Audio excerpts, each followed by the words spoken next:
Eu convido você a abrir, por gentileza, a sua Bíblia, no livro de Efésios, no capítulo 1, nos versículos 13 e 14. Efésios, capítulo 1, versículos 13 e 14. Esse vai ser o ponto de partida, o trilho da ministração de hoje. Eu vou ler na Nova Almeida Atualizada, o texto diz assim: nele também vocês, depois que ouviram a palavra da verdade, o evangelho da salvação, tendo nele também crido, receberam o selo do Espírito Santo da promessa. O Espírito é o penhor da nossa herança, até o resgate da sua propriedade, em louvor da sua glória. Eu queria dar destaque, à expressão receberam o selo do Espírito Santo da promessa. Outras traduções diz, fostes selados com o Santo Espírito da promessa. Você pode repetir isso comigo? Diga, receberam o selo do Espírito Santo. Bom, a ideia apresentada no verso 13 de receberam o selo, ela está ligada com a declaração que vem no verso seguinte, 14, por isso lemos os dois. O Espírito é o penhor, ou vamos ler aqui já o sinônimo, a garantia da nossa herança até o resgate da sua propriedade em louvor da sua glória. O tema da mensagem de hoje é o selo do Espírito.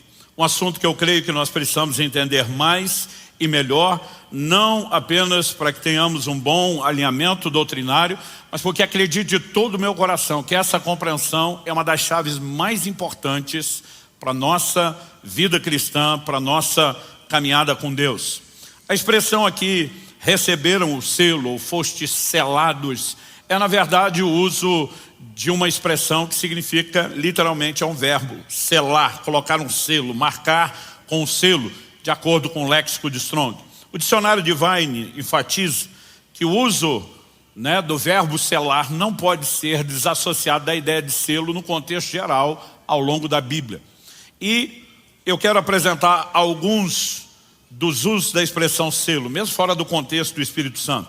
Em Apocalipse 7, nos versos 2 e 3, nós vemos uma declaração a respeito da necessidade de selar os servos de Deus na testa, para que eles não sejam julgados com os outros. E aqui o uso do simbolismo do selo era o mesmo de ao longo da história, para muitas outras coisas, o de um emblema de propriedade e também de proteção. Algumas vezes ele é usado para falar de autenticação, como em Romanos no capítulo 4, no verso 11, a Bíblia falando da justiça da fé de Abraão, e o selo da fé por meio da circuncisão. Em 1 Coríntios 9, 2, Paulo se refere aos coríntios como selo do seu apostolado. O texto também sinaliza não apenas propriedade, autenticação, mas também segurança e destino. Em segunda carta de Paulo a Timóteo, no capítulo 2, no verso 19, a Bíblia diz, entretanto, o firme fundamento de Deus permanece, tendo este selo, o Senhor conhece os que lhe pertencem. Às vezes era usado para falar de segurança, proteção ou permanência, como em Mateus 27, 66, que diz que selaram o túmulo de Jesus. E o próprio destino de Satanás, ainda que negativo por conta de juízo. Apocalipse, no capítulo 20, ali, a partir do verso 3, fala de Satanás sendo colocado numa cadeia e um selo sendo colocado sobre ele. Ou seja, ao olharmos para essas declarações todas, a ideia de selo na Bíblia indica propriedade, autenticação, segurança e destino. Todas essas coisas apontam numa direção. Deus quer autenticar a nossa fé, quer garantir que sejamos propriedade dele, que ele nos guarda e que o destino daquilo que ele tem planejado e preparado para cada um de nós seja cumprido. Ou seja, a ideia de selo sempre está relacionado com o conceito de garantia. Por isso, o selo vem relacionado com a definição de penhor. Ou seja, em 2 Coríntios, no capítulo 1 e no verso 22, assim como em 2 Coríntios 5, 6, são as outras duas vezes em que a palavra penhor aparece, nós vemos de novo uma relação com o assunto. 2 Coríntios 1, 22, nos selou e nos deu o penhor do Espírito em nosso coração. 2 Coríntios 5, 6, ora, foi o próprio Deus quem nos preparou para isso, outorgando-nos o penhor do Espírito. Ou seja, o Espírito Santo, sua obra, sua ação em nós, é apresentada como uma garantia de que aquilo que começou possa ser continuado, possa ser concluído. Paulo, escrevendo aos Filipenses, diz que aquele que começou em nós a boa obra há de completá-la. Da parte de Deus, a disposição é sempre de levar até o fim aquilo que ele começou. O apóstolo Pedro diz lá em 1 de Pedro, no capítulo 1, no verso 9, para que alcanceis o fim da vossa fé, a salvação das vossas almas. Então, sabemos que a salvação está em desenvolvimento. Filipenses 2,12 diz, desenvolvei a vossa salvação. Mas Deus quer nos levar ao destino final. Agora, o que é que eu e você precisamos entender sobre essa garantia? Se ela está relacionada com a ação do Espírito, não apenas sua pessoa, sua presença, mas sua obra em nós, então é evidente que tudo começa por um reconhecimento. O Espírito Santo habita em todo aquele que se converteu, né? Que normalmente nós chamamos de um cristão, mas todo discípulo de Cristo, alguém que experimentou o novo nascimento, tem direito a experimentar a presença do Espírito Santo na sua vida. Efésios capítulo 2, verso 22 diz, nele também vocês estão sendo edificados junto com outros, para serem morada de Deus no Espírito. Ou seja, Deus, na pessoa do seu Espírito, veio fazer morada em nós. Em 1 Coríntios 3, no verso 16, a Bíblia diz, vocês não sabem que são santuário de Deus e que o Espírito de Deus habita em vocês? Por outro lado, em Romanos, no capítulo 8, no verso 9, Paulo deixa claro que quem não tem o Espírito de Cristo não é dele. Quem é dele tem, e quem não é, né? Quem não tem, não é dele. Romanos 8, 9 diz, vocês, porém, não estão na carne, mas no Espírito, se de fato o Espírito de Deus habita em vocês. E se alguém não tem o Espírito de Cristo, esse tal não é dele. No entanto, nós não podemos negar que há alguns textos que, quando falamos do Espírito Santo, de receber o Espírito Santo, eles são um tanto quanto contraditórios. Eu digo soam, porque a Bíblia não se contradiz. Ela é perfeita, né, na sua harmonia, na maneira como a sua revelação se encaixa. E eu costumo dizer que diante de qualquer aparente contradição, o que você tem é apenas um desafio de interpretação. Estou dizendo isso porque a maioria das pessoas entende, a partir do momento da conversão, do novo nascimento, o Espírito Santo veio habitar em nós, deduz-se que isso seja um processo automático. No entanto, em Lucas, no capítulo 11, no verso 13, Jesus diz, ora, se vocês são maus, sabem dar coisas boas aos seus filhos, quanto mais o Pai Celeste dará o Espírito Santo àqueles que o pedirem. Agora, Jesus está falando sobre pedir. E a ideia é que você pede para que possa receber. É toda a ênfase do ensino de Jesus sobre oração. Então, se fosse recebimento automático, seria desnecessário pedir. Se tem que pedir, o recebimento não é automático.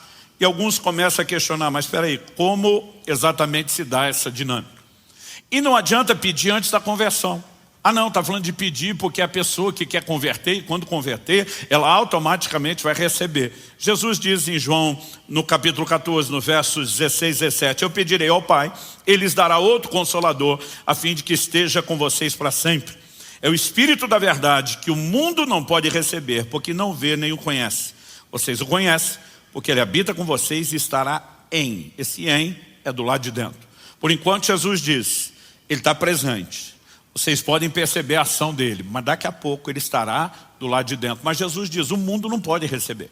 Ou seja, alguém que não nasceu de novo, não pode pedir o Espírito Santo esperando que o receba, porque sem o novo nascimento não recebe. Pressupõe-se que quem está pedindo é alguém que nasceu de novo. Mas se é automático, por que é que tem que pedir? Então, essas coisas têm trazido muito debate entre algumas escolas teológicas, né? Relacionando não só o questionamento com, peraí, é aqui, é depois, mas também com a própria ideia do selo do Espírito Santo, que sempre esteve associada ao entendimento da habitação no cristão. Então aqueles que dizem, isso aqui é automático, o Espírito Santo veio habitar em mim, pressupõe, eu recebi o selo de cara no dia da conversão. Aqueles que dizem, não, existe alguma coisa a ser buscada depois, empurram o recebimento do selo para depois. Eu acredito que nós somos de uma percepção bíblica mais clara para entender o que de fato é o selo do Espírito em nós. E não dá para falar da segunda coisa sem resolver a primeira. Então na terça-feira à noite, né, eu vou falar mais sobre essa distinção, mas A única forma de você conciliar as aparentes contradições é depois. É quando você entende que a Bíblia nos apresenta duas experiências distintas. Uma delas se dá na conversão, quando nascemos de novo, e de fato a pessoa do Espírito Santo vem habitar em nós.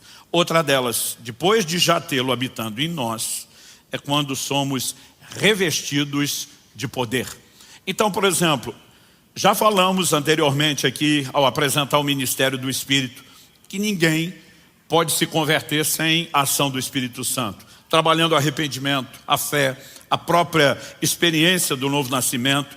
E algo que nenhum de nós pode negar é que o apóstolo Paulo diz em 1 Coríntios, no capítulo 12, no verso 13, pois em um só Espírito, todos nós fomos batizados em um só corpo, quer judeus, quer gregos, quer escravos, quer livres, e a todos nós foi dado beber de um só Espírito.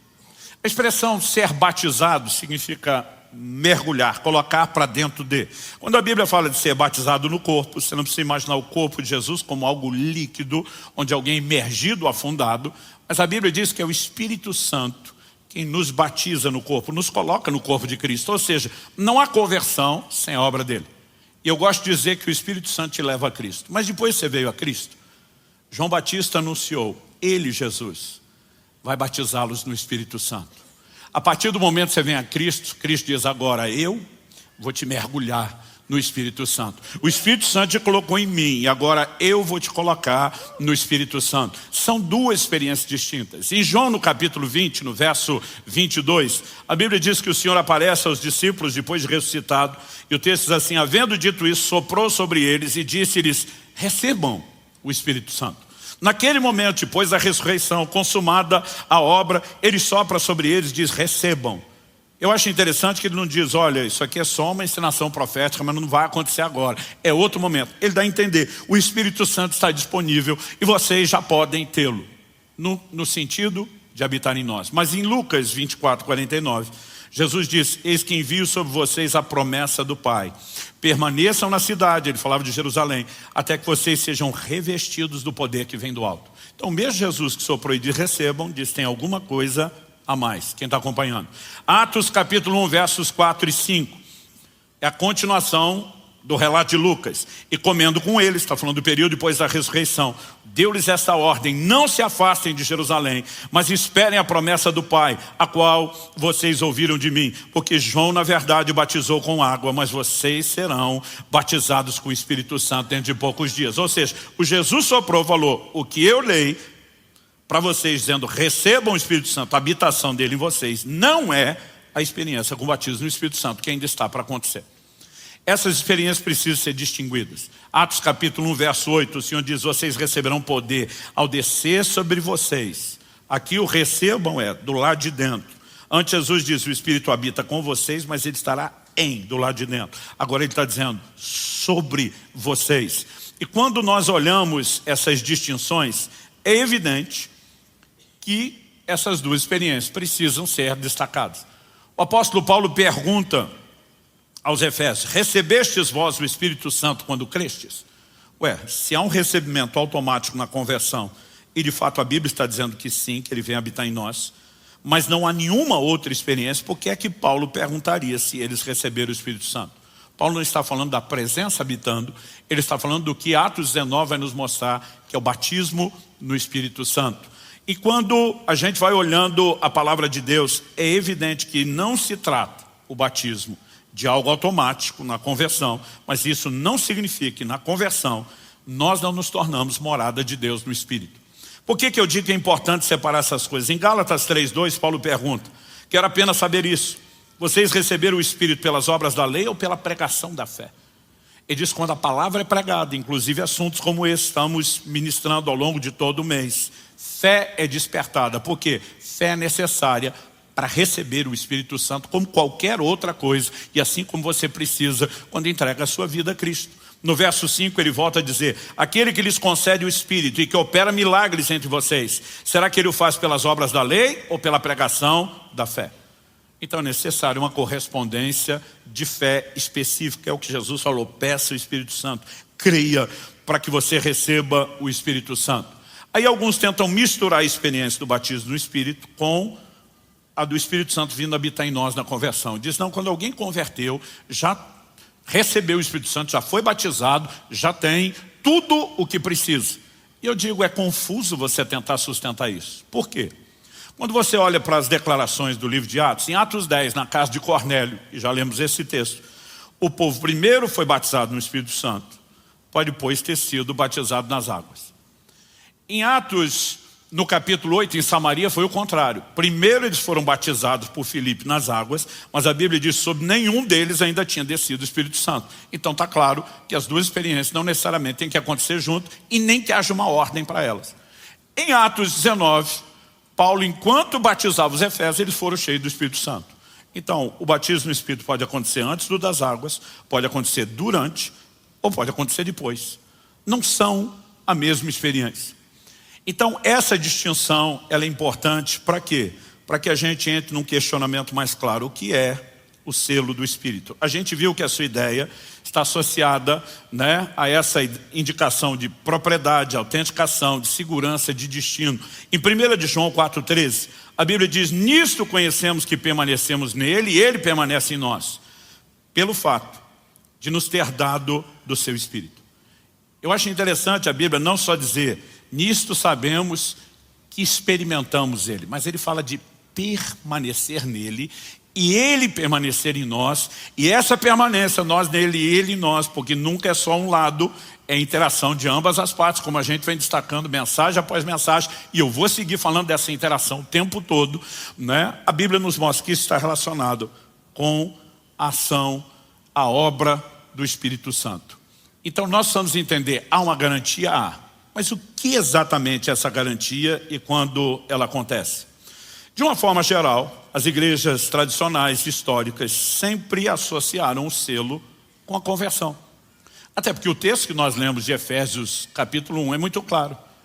Ele diz, nele, se você olhar o versículo 12, termina falando em Cristo. Então, nele em Cristo, né? Quando chega ali, Efésios 1,13, nele também vocês, depois que ouviram a palavra da verdade, o evangelho da salvação, ou seja, quando forem evangelizados, tendo nele também crido, quando houve a resposta de fé para a conversão, receberam o selo do Espírito Santo da promessa.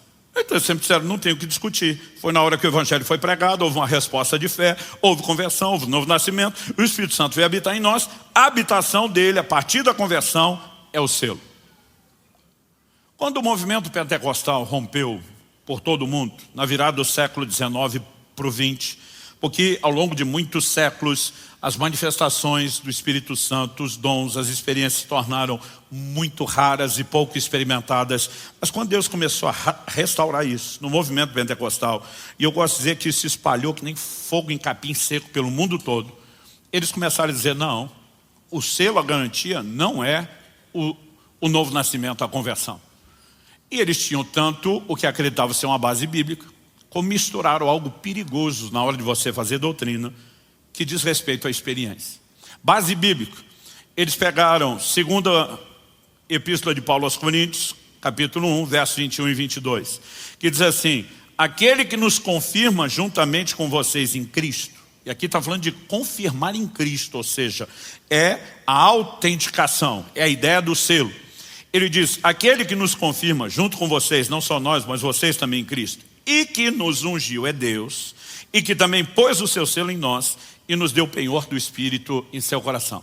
E sério, peraí, quando está falando que nos ungiu, está relacionando o selo com a unção, com o revestimento de poder, com a segunda experiência e não com a primeira. É aqui que está a confirmação. E aí, para tentar justificar a interpretação, eles misturaram a experiência. Tem um monte de crente que nasceu de novo e está desviando. Se tem uma garantia, um penhor, como é que está se perdendo no processo? O penhor é o poderoso, glorioso batismo no Espírito Santo, que quando você é revestido de poder, você vai vencer o pecado, o mundo, o diabo, Satanás e tudo. E começaram a identificar a experiência do selo com o batismo no Espírito Santo. Tanto que até hoje, no meio pentecostal, a expressão selado é sinônimo de batizado no Espírito Santo. Eu me lembro das campanhas de avivamento, quando o pregador no final dizia, e no final dessa semana, nós tivemos tantos selados com o Espírito Santo. Porque eles simplesmente começaram a bater o pé e dizer, o selo está aqui. No entanto, o argumento da experiência, tem crente nascido de novo, não batizado, desviando, virou-se contra eles, quando muita gente que além de nascer de novo e ter sido batizado do Espírito Santo, começaram a desviar. Aí a turma dizia, mas e o argumento de que tem garantia e o processo não perde? Alguém disse, ok, vamos tirar a experiência. Esse texto fala claro da conversão, o outro, e esse texto fala claro da unção, e não são as mesmas experiências. E o que eu acho curioso é as pessoas tentar brigar por qual versículo é que tem razão. Como se uma parte da Bíblia fosse verdadeira e a outra não. Como se uma tivesse certa e a outra errada, e a gente tem que descobrir qual é a certa. A verdade está no todo, na concordância. E a palavra de Deus não se contradiz. Então a pergunta a ser feita é, existe alguma outra coisa que possa indicar que o selo do Espírito não seja só isso aqui que acontece na conversão, nem só isso aqui que acontece no batismo no Espírito Santo, mas pode ser alguma coisa que não exclua nenhum nem outro, mas que também não se contradiz? E eu creio que esse é o ponto a ser explorado. Quando as pessoas me perguntam, pastor, quando o senhor acredita que se dá o selo na vida do cristão? Na conversão, no batismo? Eu falo, nenhum nem outro, mas nos dois. A turma, não, peraí, agora o senhor complicou as coisas. Eu falei, não é só isso, não é só aquilo, envolve isso, mas é maior do que o que vocês estão enxergando. E eu quero tentar te mostrar que talvez a nossa perspectiva errada de definir o selo é tentar estabelecer uma linha do tempo e dizer aonde cronologicamente ele aconteceu. Aconteceu aqui ou aconteceu ali, mas na nossa cabeça é uma experiência instantânea e completa. Se isso fosse verdadeiro, tudo aquilo que eu prego e ensino sobre perda de salvação não seria coerente. Por quê? Porque se temos uma garantia, não existe risco. E se tem risco, não tem garantia. Então como que a gente lida com esse entendimento? Eu acredito que além de separar as duas experiências, isso precisa ser claro, eu e você precisamos entender que ainda não temos tudo o que podemos ter e nem experimentamos tudo o que podemos experimentar do Espírito Santo.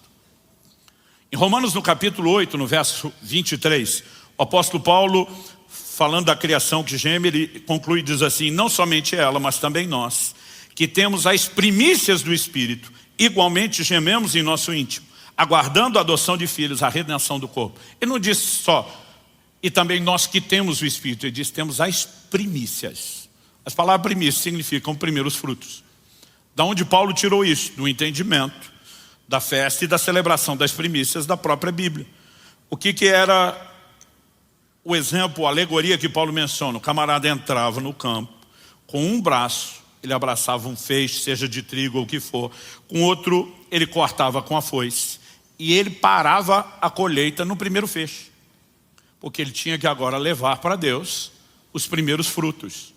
Os primeiros frutos não eram toda a colheita, eram bem distintos. E quando ele está dizendo, nós temos as primícias do Espírito Santo, é evidente que ele está dizendo, nós não temos tudo que podemos ter.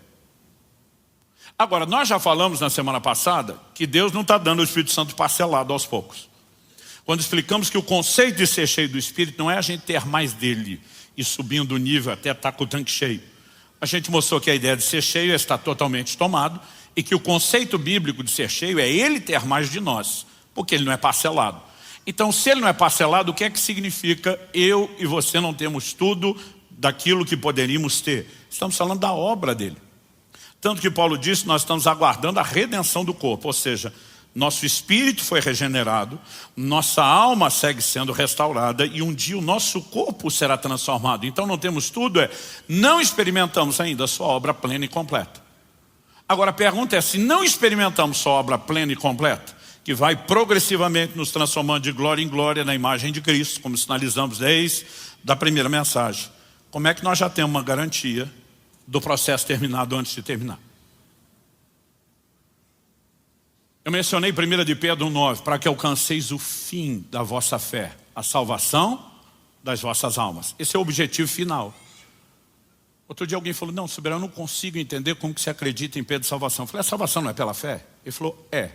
Eu falei, Paulo não fala de alguns que naufragaram na fé.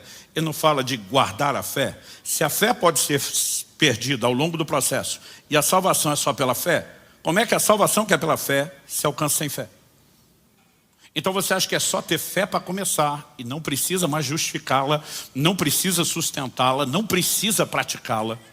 Nosso conceito de segurança existe, Mas está condicionado a quê? A que você funcione devidamente de acordo com aquilo que Deus deu. Rafael Barbosa me pediu no intervalo, falou, pastor, deixa mais claro. Tipo assim, mostra que um selo de garantia num produto, ele é válido enquanto você usa direito. Ele diz, não adianta jogar o iPhone debaixo da roda do carro, passar por cima e esperar, né, que o fabricante simplesmente dê outro. Existe um entendimento prático sobre isso? As escrituras nos mostram que sim. Por exemplo, em Filipenses 2,12 a Bíblia diz, desenvolvei a vossa salvação com temor e tremor. Se ela é um ato unilateral de Deus, por que é que existe um imperativo para que eu desenvolva? Nós precisamos entender alguma coisa na dinâmica da obra do Espírito Santo, que envolve o que eu estou falando desde o início, interação. Então, pastor, tem algum texto que não exclua a ideia de que o selo pode estar relacionado com a conversão, pode estar relacionado com o batismo no Espírito Santo, que não coloque os dois em choque, que não se discuta que a garantia não é ato unilateral de Deus e que resolva tudo isso? Sim, Efésios capítulo 4, verso 30, que diz, e não entristeçam o Espírito Santo de Deus, no qual vocês foram selados por dia da redenção. Aqui o Paulo introduz a ideia de selo, não como uma experiência única, cronológica, em um momento ou outro, mas ligada a um relacionamento. Se você entristecê-lo, se você afastá-lo, você vai perder a única garantia que você pode ter. Então ele não está falando do selo aconteceu aqui, o selo aconteceu ali. Ele fala de algo que envolve uma dinâmica de interação contínua e permanente. E que se for comprometida, a garantia foi embora. Aonde isso nos leva? Eu quero destacar, assim, em primeiro lugar, distinguimos a experiência do Espírito Santo habitando em nós, que são duas, né, coisas diferentes, ele habitar em nós, o batismo do Espírito Santo. Se por outro lado, ao questionar o selo do Espírito Santo, a gente diz não está aqui, não está ali, mas envolve todas essas coisas. Em terceiro e último lugar, e aqui eu gasto um pouquinho mais de tempo, eu quero falar sobre o que a Bíblia chama de a comunhão com o Espírito Santo. Em 2 Coríntios, no capítulo 13, no verso 13, em algumas traduções, isso mudou para um versículo novo, que é o 14, mas é o último do capítulo, é o último de 2 aos Coríntios. E esse verso diz assim, nós o apelidamos de a bênção apostólica, a graça do Senhor Jesus Cristo e o amor de Deus e a comunhão do Espírito Santo estejam com todos vocês, não com alguns, com todos vocês. Porque cada um desses itens apresentados aqui é para todo mundo. Eu fico olhando para um versículo como esse, imagino que a maioria dos crentes lê ele mais ou menos assim, a graça do Senhor Jesus Cristo. O crente para e fala, top. Esse negócio é sério, isso aqui é importante, é vital, essencial e inegociável. Porque ele lembra da declaração de pela graça sois salvos, então ele pensa, se não tiver a graça, está todo mundo lascado. Então ele diz, isso aqui é importante. Aí ele continua lendo. E o amor de Deus, ele para e diz, top também, essencial, vital. Porque ele lembra de João 3,16, Deus amou o mundo de tal maneira que deu seu Filho unigênito para que todo aquele que nele crê. E ele pensa, se não fosse o amor de Deus, a gente estava tudo perdido e lascado. Mas ele termina a leitura mais ou menos assim.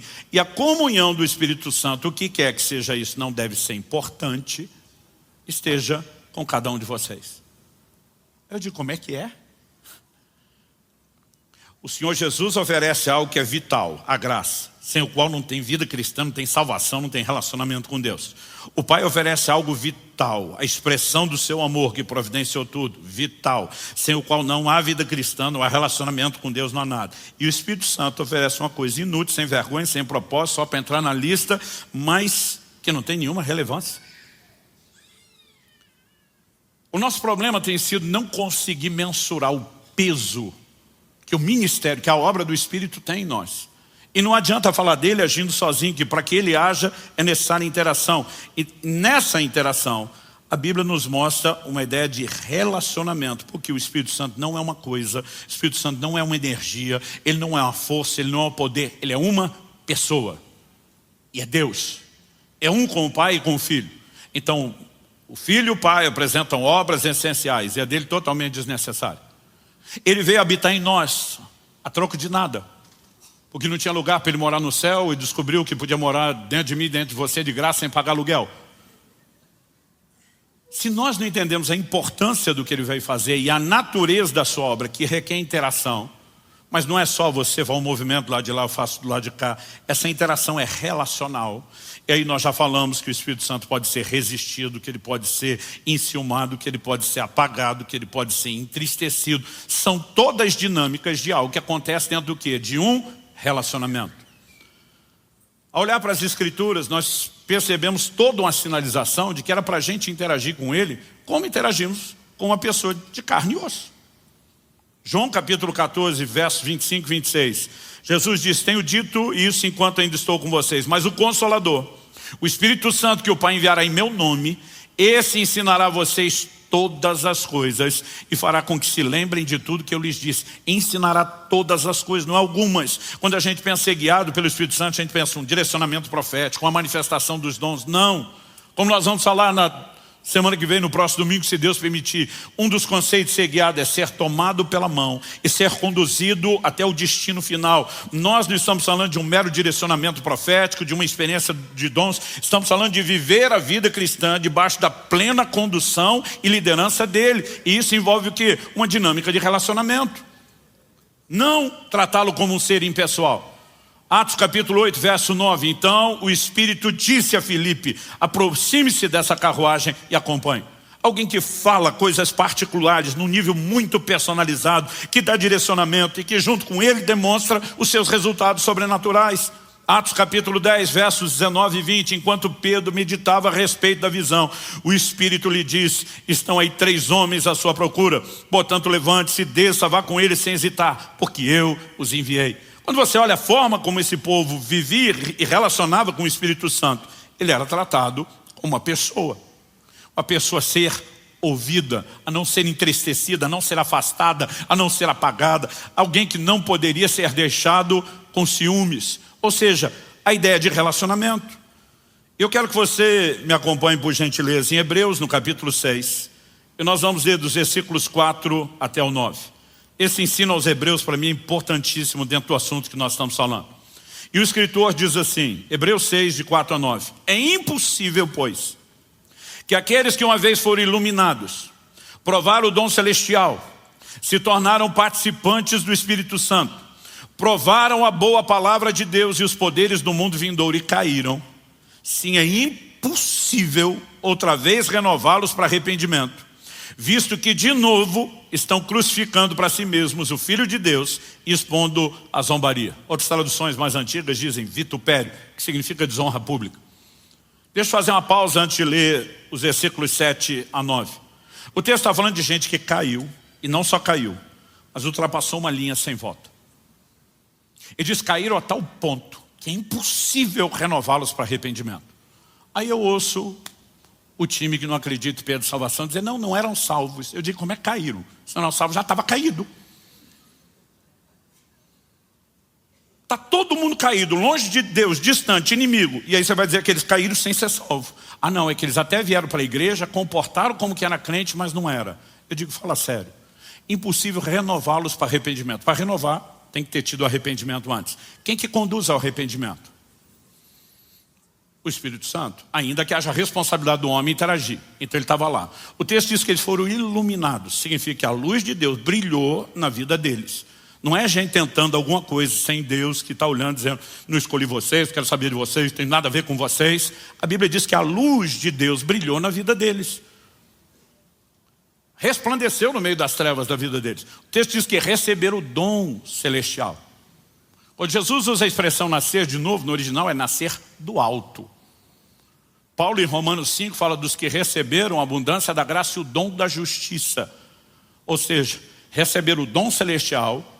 Para simplificar, está falando de nascer de novo. E para a gente não gastar tempo discutindo isso e provar que isso é novo nascimento, é só pegar a próxima declaração. E se tornaram participantes do Espírito Santo. Jesus disse que o mundo não pode recebê-lo. E que se alguém não tem, não é de Cristo. Porque aqui está a determinação clara de quem é de Cristo. Agora eles se tornaram participantes. Não é que foram tocados, mas não deixaram ele terminar o trabalho. Se tornaram participantes do Espírito Santo. O receberam, sem ser salvo. A Bíblia diz: provaram a boa palavra de Deus. E provar aqui da ideia de saborear. A tradução espanhola de Reina Valera diz: degustaram, saborearam a palavra de Deus. Ou seja, não receberam apenas um evangelho mal pregado, explicado, foram discipulados, ensinados, instruídos na palavra. A Bíblia diz, e provaram os poderes do mundo vindouro. O que você pode falar desde a transformação do fruto do Espírito, a manifestação dos dons. Tudo isso sem ser salvo. Eu digo, é uma façanha muito grande tentar dizer isso. Mas a pergunta é, se só ter o Espírito Santo habitando em nós, ou se só ter sido batizado no Espírito Santo é garantia de que o processo termine, como que alguém que participou do Espírito Santo pode cair a ponto de não mais poder ser renovado para arrependimento? Então a pergunta é, será que nós entendemos o que exatamente é o selo? Do que o texto está falando? Vamos continuar no verso 7 até o 9. O verso 7 começa com a conjunção explicativa. Por quê? Um raciocínio está sendo construído e uma explicação será feita. Porque a terra que absorve a chuva que frequentemente cai sobre ela e produz plantas úteis para aqueles que a cultivam, recebe bênção da parte de Deus. Mas se produz espinhos e ervas daninhas, é rejeitada, perto está da maldição e o seu fim é ser queimada. Eu durante muito tempo li os versículos 7 e 8 com uma sensação de, parece que copiar e colar o texto no lugar errado. Na linguagem de informática, Ctrl+C e Ctrl+V no lugar errado. Eu não sei se alguém já fez isso. Já fiz isso com texto, com livro. Estou revisando o material, não. Eu sei que não ficaria tão bem aqui quanto lá no fim. Eu recorto, mas enquanto ainda estou analisando, até na hora de chegar ao lugar, eu fico me perguntando, o que é que eu fiz com esse texto? Eu preciso de outra revisão para descobrir que colei no lugar errado. Né? E aí fica totalmente sem sentido. A sensação que eu tinha é essa. Mas no versículo 9, o escritor deixa claro que ele não mudou o assunto. Ele diz, quanto a vocês, meus amados, ainda que falemos dessa maneira, estamos certos de que coisas melhores os esperam, coisas relacionadas com a salvação. Você pode repetir isso comigo? Diga, coisas melhores relacionadas com a salvação. Só mais uma vez, coisas melhores relacionadas com a salvação. Outra tradução diz, de vós, amados, esperamos coisas melhores. O que significa esperamos coisas melhores? Em primeiro lugar, no sentido genérico, falando de todo crente, em todo lugar, em todas as épocas, Deus tem o direito de esperar de mim e de você o melhor, o nosso crescimento, porque Ele fez o seu melhor por nós. Filipenses 1:27 diz que eu e você temos que viver de modo digno do Evangelho com o qual nós fomos chamados. Isso não significa que a gente recebeu o Evangelho por ter dignidade própria, mas depois que o Evangelho nos dignificou em Cristo, nós precisamos de uma resposta digna ao investimento feito. E nós temos que levar Deus a sério. Não podemos viver de brincadeira. Quem está entendendo? Então ele está dizendo, de você esperamos coisas melhores. Esse é o sentido genérico. Mas ainda que a gente vá olhar aquilo que é genérico para todo cristão, não dá para negar que o escritor de Hebreus estava falando com um grupo específico de crentes. Então ele está falando por um grupo de crentes que está de pé, mas ele acabou de citar um grupo de crentes que não só caiu, mas caiu a ponto de não poder ser renovado para arrependimento. Aí ele fala para os de pé, de vocês, esperamos coisas melhores. Melhores do que quem? Do que eles.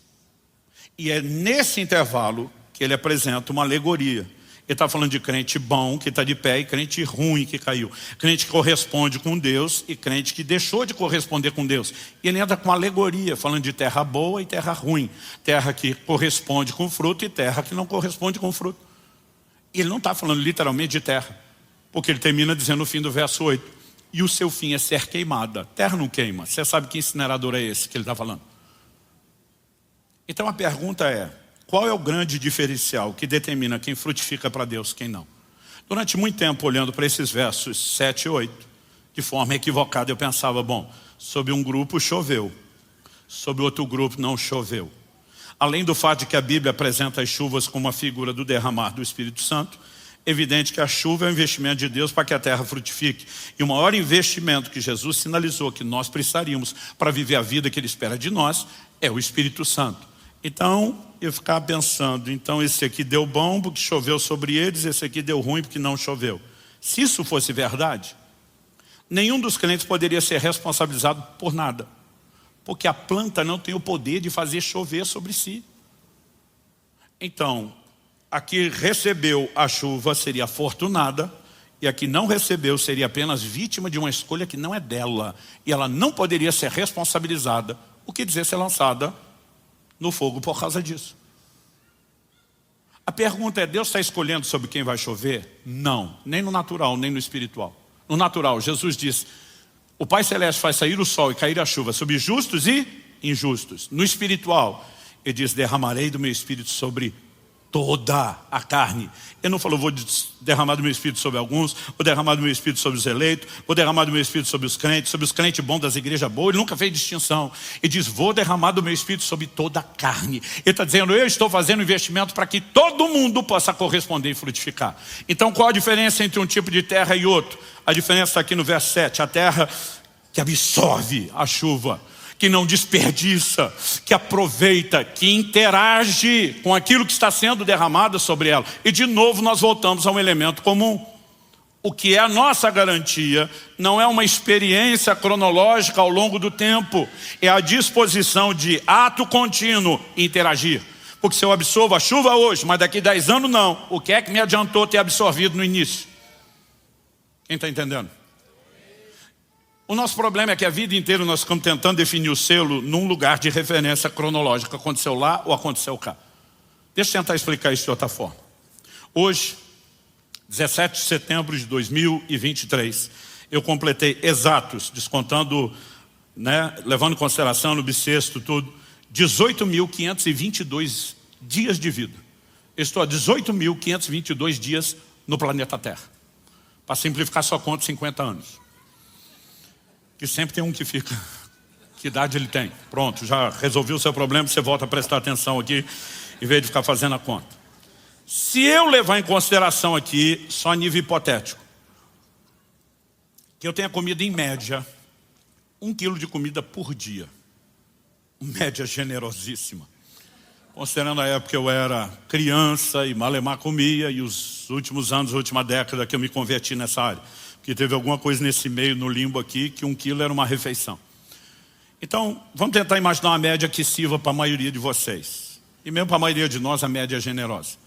Isso significa que eu já comi, no mínimo, 18 toneladas e meia de alimento. Ou seja, eu sou uma máquina devoradora de alimentos.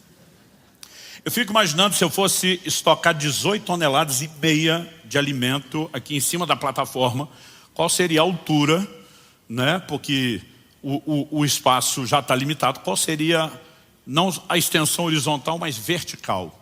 Quanto espaço precisaria para acumular 18 toneladas e meia? Ou seja, é muita comida, gente.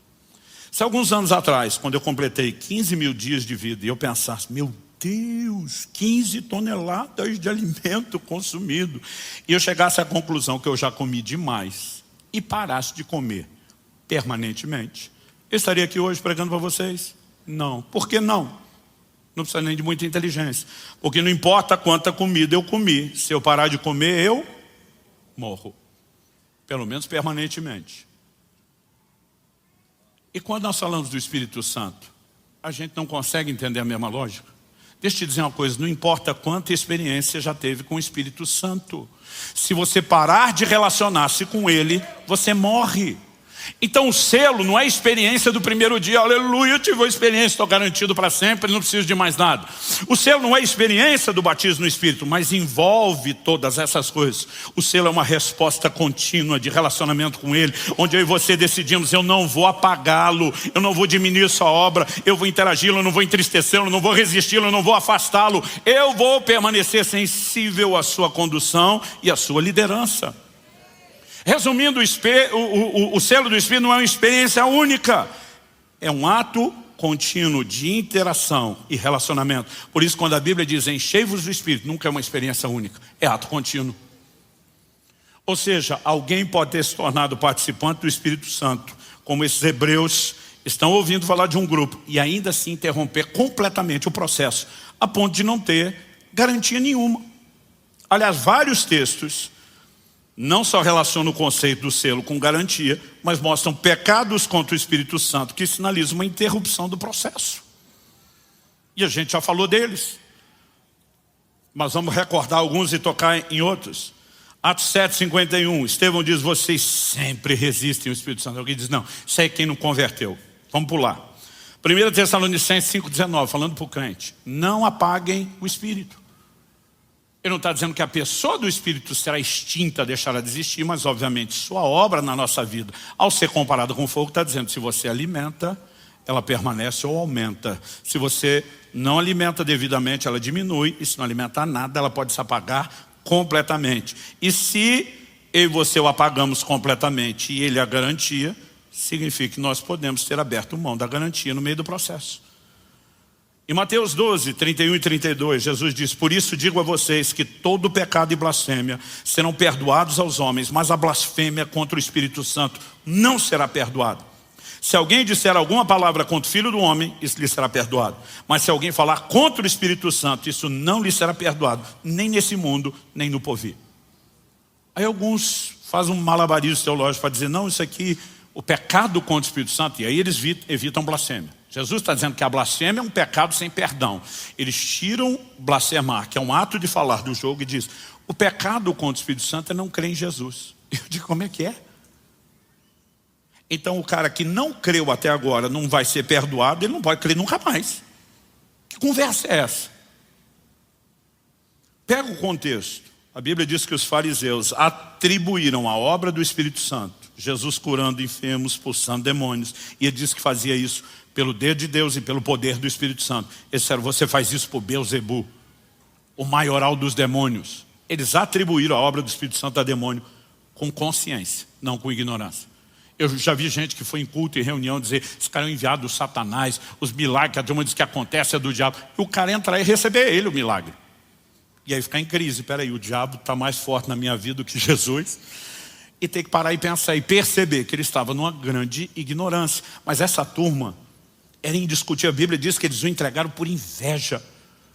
Era indiscutível, eles reconheciam: só Deus pode fazer isso, não tem outra forma. Mas se a gente admitir, vai ficar ruim para nós. Então vão dar um tombo no cara. E deliberadamente eles passam a falar contra o Espírito Santo, atribuindo a sua obra a demônios. Alguém vai dizer: não, mas é porque não converteu. Ok, vamos falar de convertidos. Hebreus capítulo 10, de 26 a 29. E eu vou ler do 26 a 29 para fazer mais sentido o que no verso 29 é chamado de um insulto ou um ultraje ao Espírito Santo. Se continuarmos a pecar de propósito, outra versão diz deliberadamente, ou seja, intencional, depois de termos recebido o conhecimento da verdade, já não resta sacrifício pelos pecados. Ou seja, intencionalidade em pecar depois de conhecer a verdade. Alguns dizem: não, é porque aqui o ímpio está na ignorância, não sabe. Agora alguém pregou, ele não quis, ele quer ficar no pecado. E eles tentam dizer: isso aqui não é para o crente. Aí eu digo: não. Vamos continuar lendo. O texto diz: pelo contrário, resta apenas uma terrível expectativa de juízo e fogo vingador, prestes a consumir os adversários. Quem tiver rejeitado a lei de Moisés, morre sem misericórdia, pelo depoimento de 2 ou 3 testemunhas. Imaginem quanto mais severo deve ser o castigo daquele que pisou o Filho de Deus, profanou o sangue da aliança com o qual foi santificado e insultou o Espírito da graça. Aliás, se você ler depois versos 30 e 31, a Bíblia diz: o Senhor julgará o seu povo. Horrível coisa é cair nas mãos do Deus vivo, porque o nosso Deus é um fogo consumidor. Então o Senhor julgará o seu povo, não está falando de gente que não é povo. Aí o texto diz: pisaram aos pés do Filho de Deus. Se parasse aqui, você fala: não, rejeitou Jesus, não converteu. Mas a Bíblia diz: profanaram o sangue da aliança, com o qual foram santificados. Gente, alguém me explica como é possível ser santificado pelo sangue sem ser salvo? Porque uma coisa é a pessoa frequentar a igreja sem nunca ter nascido de novo, sem nunca ter se arrependido, sem nunca ter crido, sem nunca ter tido uma experiência de conversão genuína. E eu costumo dizer isso às pessoas: frequentar a igreja não fará de você um cristão, assim como frequentar o estábulo não fará de você uma vaca. Você pode ir num ambiente que tem gente com aquela natureza. Se você não mudar de natureza, você nunca será aquilo. Então é evidente que alguém pode estar no nosso meio sem conversão.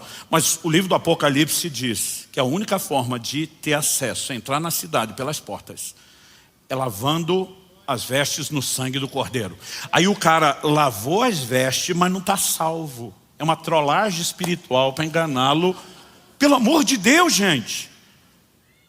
Agora, de alguma forma as pessoas estão olhando e falando: não, se a gente admitir isso e agora falar que ele insultou o Espírito Santo, que é a garantia, então não tem mais garantia. Não continua tendo garantia.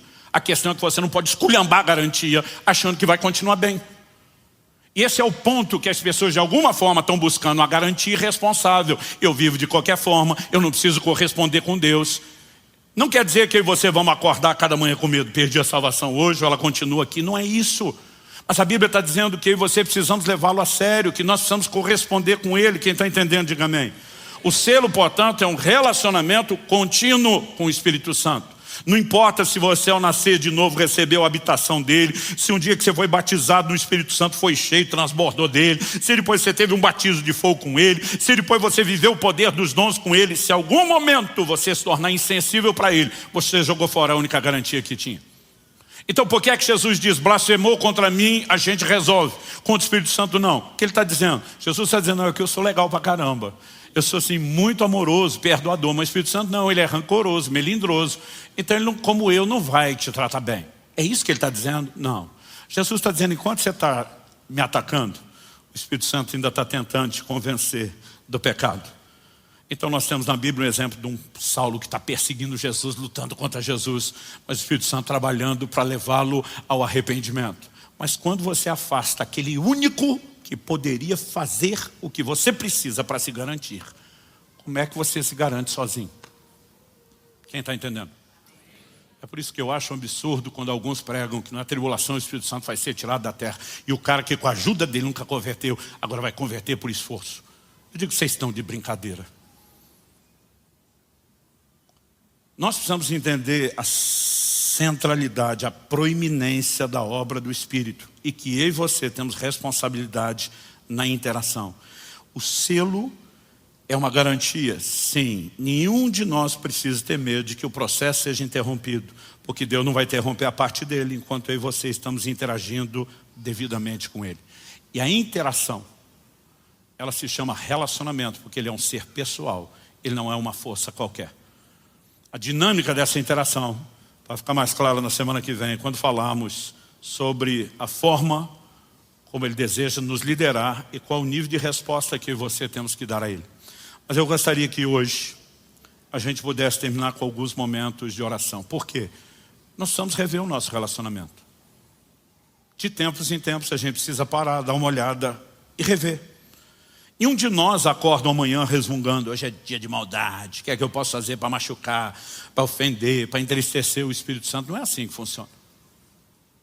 Eu, pelo menos, quando olho para a minha vida, eu posso garantir para você que por compromisso, por proximidade, por uma série de assuntos sem tirar a responsabilidade de amar os demais, as pessoas que eu mais amo são a minha família.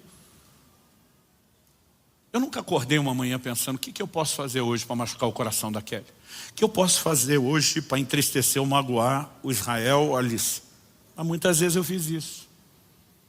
Não porque planejei isso, mas porque não fui cuidadoso o suficiente para perceber o que era importante para eles, ou para prestar atenção na maneira como eu respondi, o jeito que eu falei. Às vezes era o que eu fiz, às vezes era o que eu não fiz. E quando eu me tocava que tinha machucado um deles, qual era o caminho? Ir lá e humildemente dizer, me perdoa, eu amo você. Eu não sei onde é que eu estava com a cabeça. Eu não sei por que eu não te enxerguei como deveria. Eu não sei por que eu não te tratei como deveria. Mas isso também me feriu. Eu não quero você distante. Eu quero um relacionamento legal. Vamos consertar isso. Como fazemos com o Espírito Santo?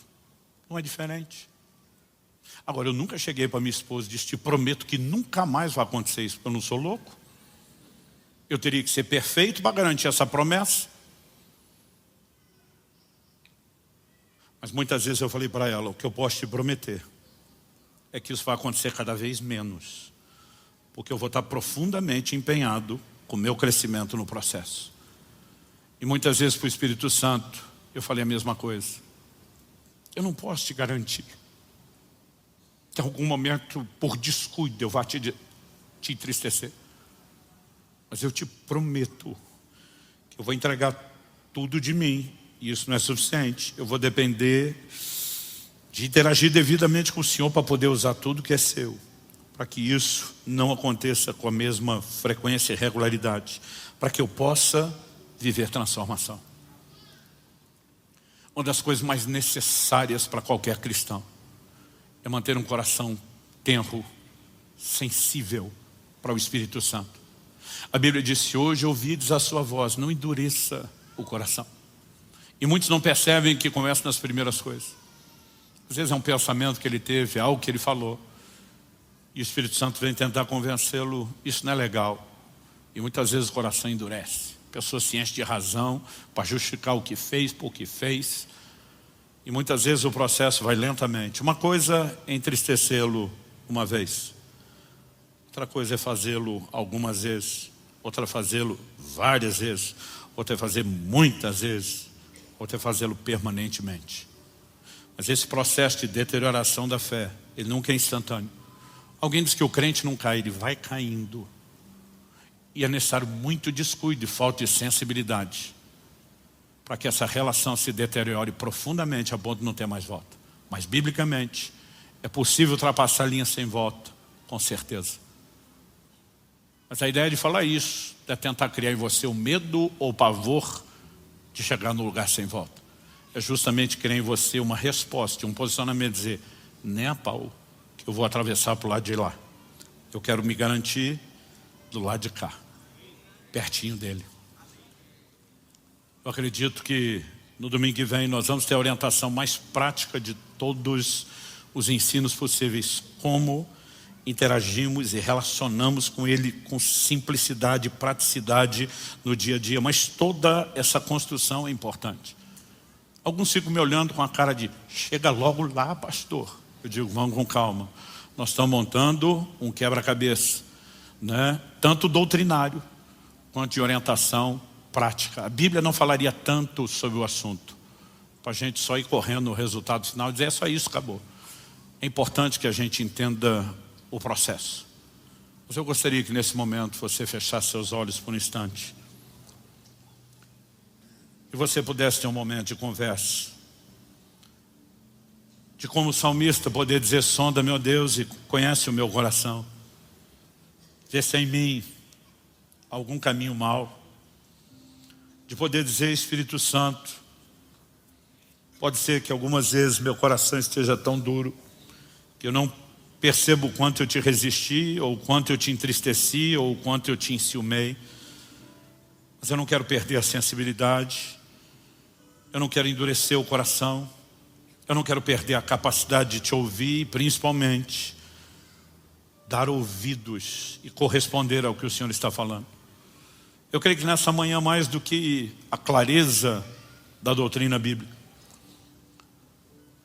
Deus quer soprar sobre o meu e o seu coração. Ele quer resgatar a sensibilidade. Ele quer gerar em nós uma disposição de correr para Ele, de reconhecermos que nós precisamos da comunhão com o Espírito Santo, que esse relacionamento é ato contínuo. E não estou falando de uma experiência com os dons, estamos falando daquele que quer nos transformar na imagem de Jesus, que quer nos guiar em todo o processo de santificação. Parte do combo também envolve os dons, mas passa pelo fruto do Espírito, por mudança de caráter, por um comportamento que exalta e glorifica a Deus. E esse é um excelente momento para você rever as coisas. Talvez seja muito rápido para o que a gente num paralelo chamaria de um ADR, discutir a relação com Ele. Mas pode ser um momento de, pelo menos dizer para Ele, foi mal, eu sinto muito, eu quero me aproximar, eu quero descobrir o que é estar perto, eu quero conhecer o que talvez eu nunca conheci, sobre esse lugar de relacionamento, de comunhão, de intimidade. Fale isso para Ele. Espírito Santo sopra sobre nós. Nós temos clamado dia após dia, semana após semana ao longo desse mês, por despertamento, por um sopro de Deus, por uma mudança não só de entendimento, mas de atitude, de comportamento de cada um de nós. E nós reconhecemos o quanto precisamos do Teu toque. E ainda que haja disposição de correspondência, nós não podemos fazer isso sozinhos. Então nós oramos, sopra sobre nós, não só aqui e agora, mas que saímos desse lugar, haja aquela percepção de que algo distinto começou. E a capacidade de corresponder ao Senhor seja encontrado no coração de cada um de nós.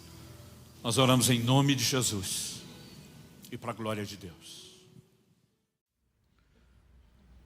1 Coríntios capítulo 1, de 18 a 25.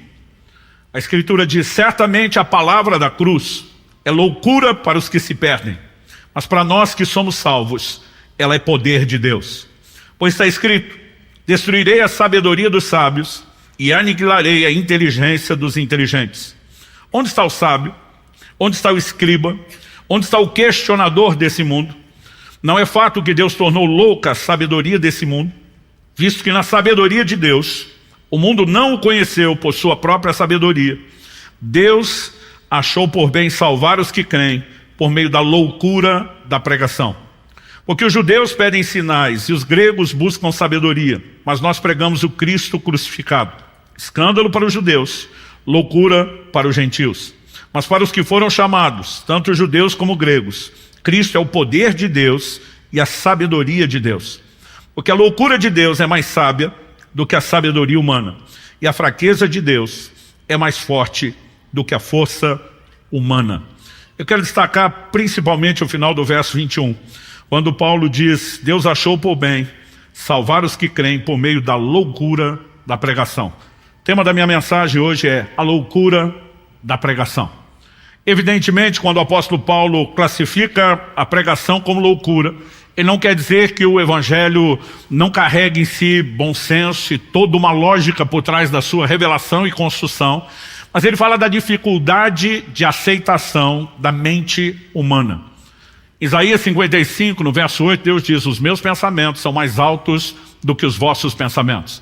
Seguindo o tom do que Paulo está falando aqui, em 1 Coríntios 2,14, ele vai dizer que o homem natural, entregue ao seu psique, à sua mente, não entende as coisas do Espírito, porque para ele são loucura. Então toda a descrição nesses versículos fala justamente disso. No verso 18 ele diz: a palavra da cruz é loucura para os que se perdem, mas para nós, poder de Deus. Ele também vai enfatizar onde está o sábio, o escriba. Falando no contexto dos judeus, os escribas eram os profundos conhecedores. Uma das melhores formas de memorização, considerada até hoje, não envolve só a repetição, a fala, mas também a escrita. E esses que viviam de copiar os livros se tornavam pessoas que não apenas adquiriam conhecimento, mas memorizavam isso de forma profunda. Mas ele não fala só do contexto dos judeus. Ele também vai perguntar: onde está o questionador desse mundo?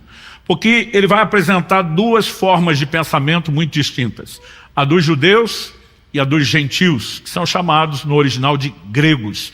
Isso não significa que eram apenas as pessoas que nasceram no território da Grécia, mas a Grécia de Alexandre o Grande, antes de Roma, foi quem dominou, helenizou o mundo dos seus dias. Estabeleceu não apenas uma língua, mas uma cultura, valores, pensamentos, e nós sabemos que eles foram promotores da filosofia, dessa ideia e o conceito, pensamento, do questionamento, como nunca havia acontecido até então na história da humanidade. Tanto que no verso 22 ele diz: os judeus pedem sinais. Frequentemente você vê eles com Jesus: mostra-nos um sinal. Ele diz: mas os gregos, eles buscam sabedoria. O conhecimento, o entendimento era muito, muito valorizado. Mas Paulo está dizendo que a loucura da pregação, a palavra da cruz, ela é escândalo para os judeus e ela é loucura para os gregos, porque ela não satisfaz a lógica, o raciocínio humano. Ele chega ao ponto de dizer que a sabedoria de Deus está tão acima da compreensão humana, que ele diz que até a loucura de Deus é mais sábia que a sabedoria humana, e até a fraqueza de Deus é mais forte do que a força humana. Isso não significa que em Deus haja loucura ou fraqueza, mas ele está dizendo: ainda que tentássemos diminuir a sabedoria de Deus, seria muito para a capacidade humana. Isso nos coloca em um lugar muito específico de uma conclusão: o evangelho não é racionalmente entendido, não na sua extensão, e a gente pode dizer o mesmo das Escrituras. E digo isso porque sempre o que se exigiu de nós foi uma resposta de fé. Sempre o que se destacou na Bíblia foi a importância de uma percepção espiritual. E eu quero não apenas lembrar você disso, mas chamar a sua atenção para algo. Se tentarmos viver ou comunicar o evangelho de forma meramente racional, nós estamos simplesmente corrompendo o Evangelho, inclusive a sua capacidade, o seu poder sobrenatural. Eu tenho visto, ao longo dos meus mais de 30 anos de ministério, vários pregadores que tentaram contextualizar demais a sua comunicação. Se tornaram verdadeiros eruditos, pensadores, filósofos, e eles não só não alcançam mais gente, como normalmente se perdem no meio do processo. Nós não podemos reduzir o Evangelho a meramente algo que se compreende, né? Quando falo Evangelho, estou falando da palavra de Deus como um todo, que se compreende de forma racional. Nós vamos ter que lidar com muita coisa nas Escrituras que vai exigir de nós fé e não compreensão. Como, por exemplo, explicar que Deus usa um burro profeta para falar com o profeta burro, que é Balaão, né? Você simplesmente não consegue justificar isso. Um dia uma pessoa falou para mim: ó, pastor, eu até creio em Jesus, se eu quiser falar de Jesus, eu aceito.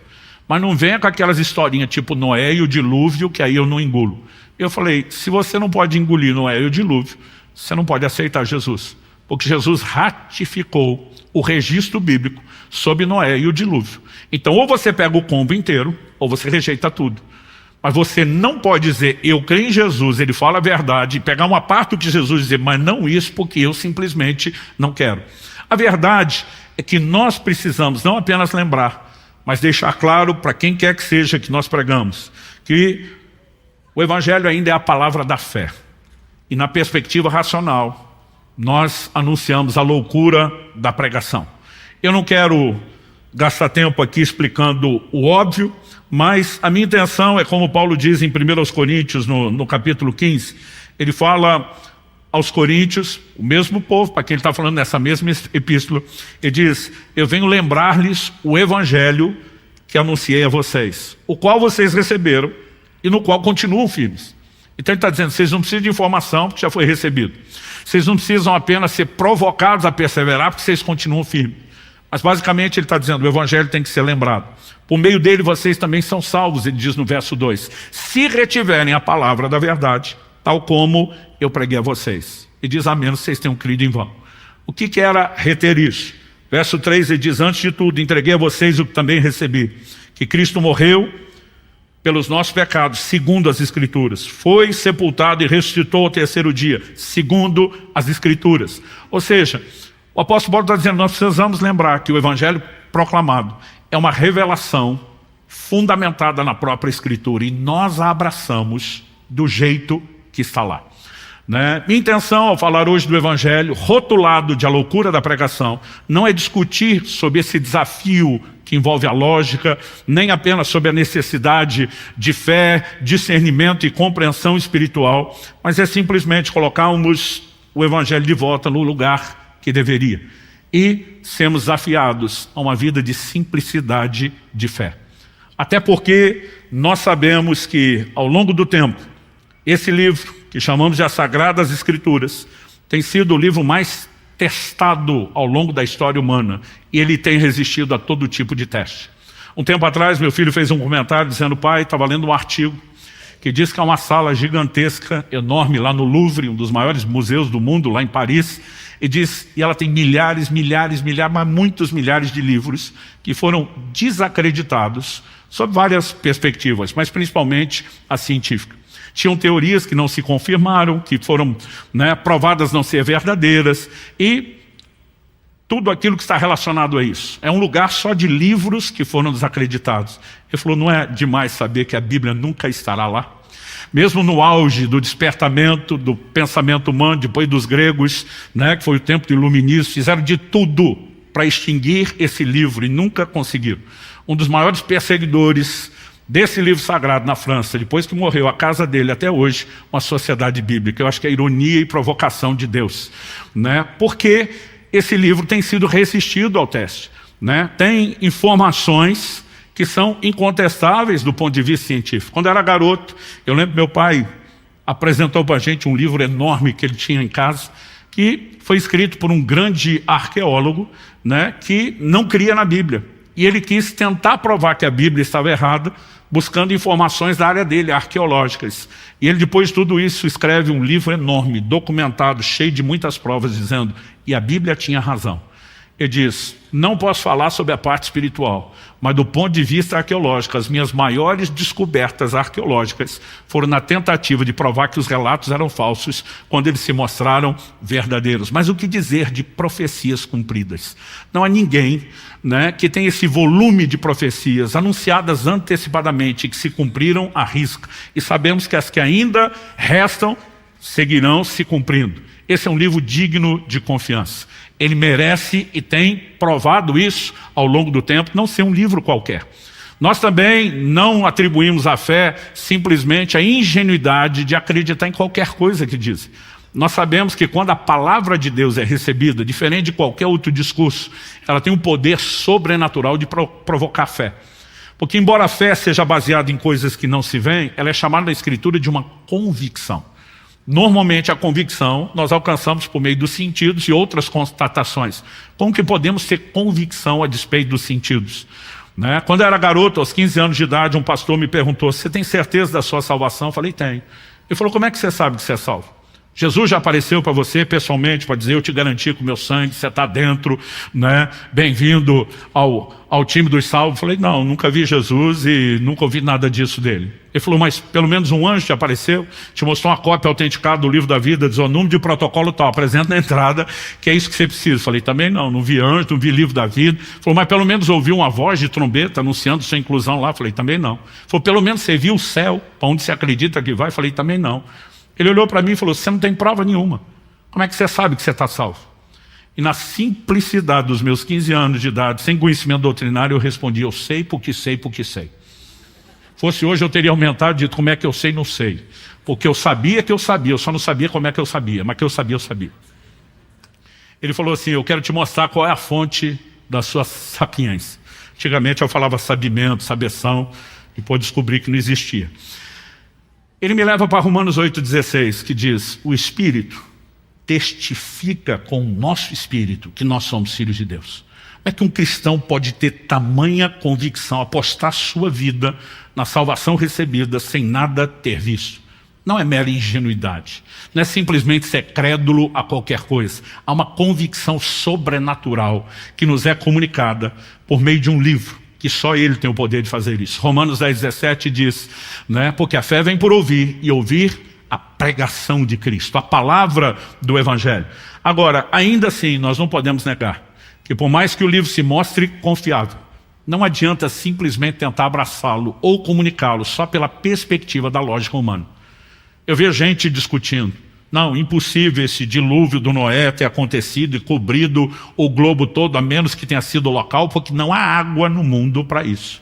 Aí as pessoas gastam tempo tentando calcular se derreter as calotas polares seria suficiente, né? Se, além disso, a Bíblia não fala que abriram-se apenas as fontes de cima, mas as do abismo. Quando você considera hoje os leitos de água subterrânea, nós temos um volume inestimável, incalculável, mas honestamente, por mais que eu seja curioso e goste de xeretar essas coisas, não são elas que justificam ou autenticam qualquer ação de Deus, né? Isso aconteceu uma única vez, porque Deus estabeleceu leis para que não acontecesse. Na ocasião que aconteceu, Ele garantiu que nunca mais aconteceria de novo. E o mínimo que nós podemos reconhecer é que, independente de onde veio tanta água, alguém gerenciou isso num período curto de tempo, para uma única vez e nunca mais acontecer. Então, por mais que a gente possa, né, se alimentar com dados científicos que até comprovam descrições bíblicas, nossa fé não é fundamentada na lógica ou na razão. O Evangelho seguirá sendo a loucura da pregação. E, aliás, esse tema do dilúvio, para mim, é uma das coisas mais loucas que você pode encontrar na Bíblia. Mas, como dizemos, foi autenticada por Jesus, pelos apóstolos, pelo Novo Testamento. Em Hebreus, no capítulo 11, no verso 7, nós lemos, pela fé Noé, divinamente instruído a respeito de acontecimentos que ainda não se viam, e sendo temente a Deus, construiu uma arca para a salvação de sua família. Assim ele condenou o mundo e se tornou herdeiro da justiça que vem da fé. O autor de Hebreus, num versículo, ele consegue não apenas resumir a vida de Noé, mas ele faz um resumo que condensa todo o que nós podemos chamar do plano estrutural do Evangelho.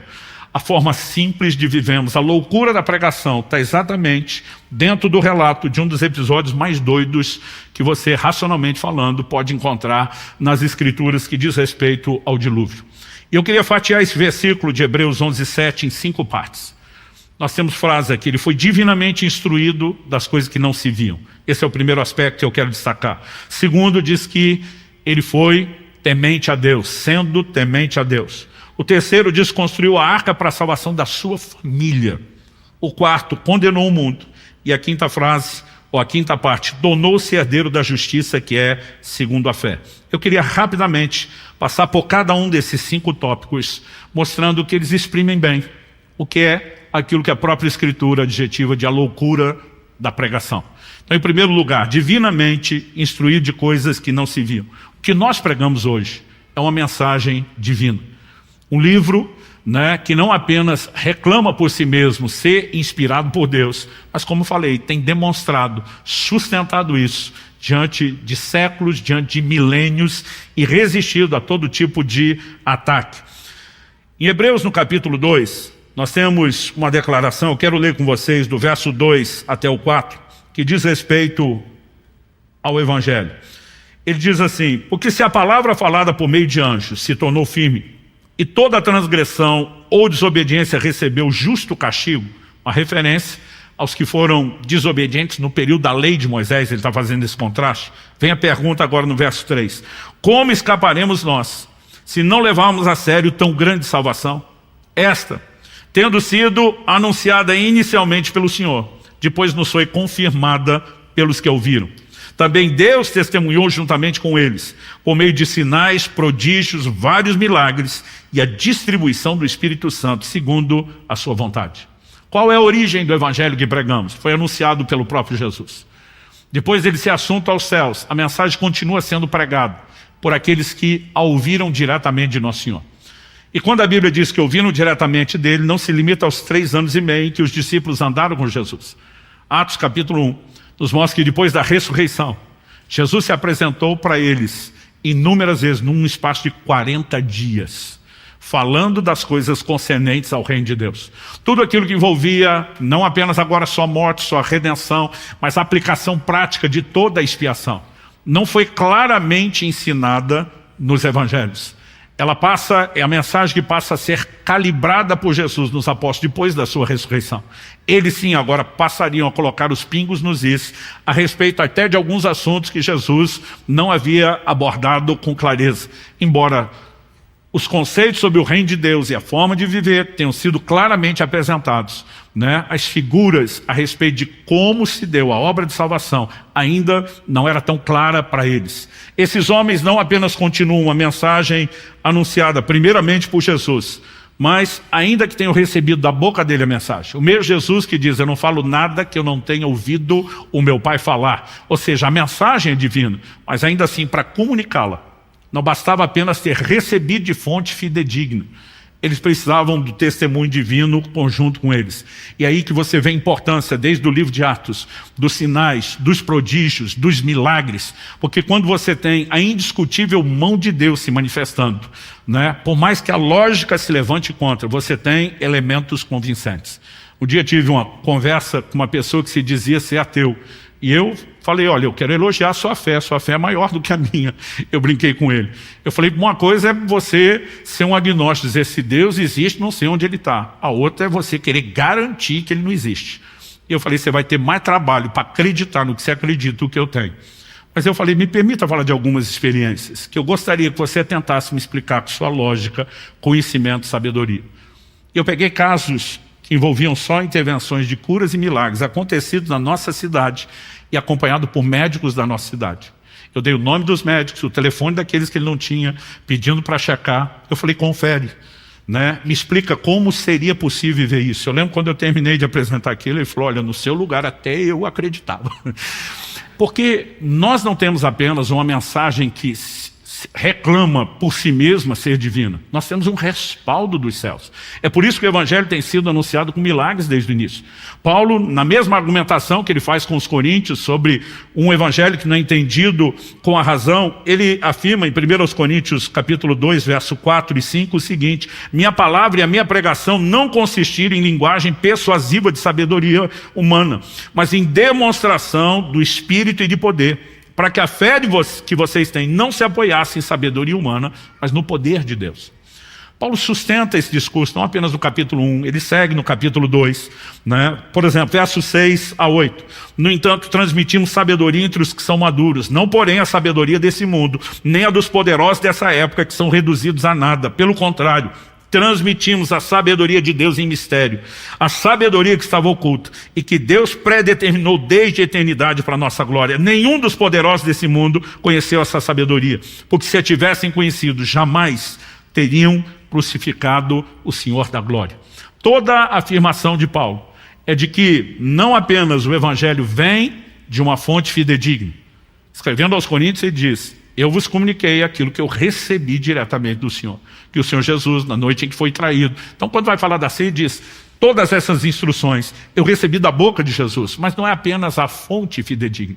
Na hora de comunicar, a unção, a manifestação, o poder do Espírito Santo eram necessários. Tanto que Jesus disse para os discípulos aqui, ele mesmo instruiu: não saiam de Jerusalém, não preguem o Evangelho, enquanto vocês não forem revestidos de poder. Atos 1:8. A última instrução antes desse assunto aos céus é: recebereis poder ao descer sobre vós o Espírito Santo, sereis minhas testemunhas. Jesus está dizendo, além da informação do que vocês vão pregar ser divina, vocês precisam do respaldo do próprio Deus, confirmando essa mensagem por meio dos sinais que a acompanham. E nós olhamos para o Evangelho dessa forma e dizemos: também temos sido divinamente instruídos a respeito de coisas que não se veem. Em 1 de Pedro, no capítulo 1, no verso 12, ele faz menção de que os profetas anunciaram algo que não era para a época dele, os profetas do Antigo Testamento, mas que diziam respeito a nós. E ele diz assim: a eles foi revelado que não para si mesmos, mas para vocês, ministravam as coisas que agora foram anunciados a vocês por aqueles que, pelo Espírito Santo enviado do céu, lhes pregaram o Evangelho, coisas essas que anjos desejam contemplar. Então, não apenas a origem da mensagem é divina, mas a capacitação para comunicá-la. Tem que haver uma ação divina, né, no coração daqueles que a recebem, ainda que eles precisam de correspondência, né? Tem que haver uma ação divina que desperte algum nível de fé e convicção que nenhum discurso humano faria. E eu estou dando ênfase no fato de que a mensagem ela é uma instrução divina, mas a Bíblia diz que Noé foi divinamente avisado de coisas que não se viram. Você consegue imaginar um cara construindo uma embarcação do tamanho daquela, com 3 andares, né? Toda a estrutura de madeira, para ser betumada por dentro e por fora. O período de construção chega perto de 100 anos de idade. E Noé está construindo o que, para as proporções da época, a gente podia chamar de um transatlântico, no meio de terra seca. Você consegue imaginar a loucura? A loucura maior para mim não é o dilúvio, né? Porque o dilúvio anunciado chegou, e quando chegou ficou claro que a mensagem era verdadeira.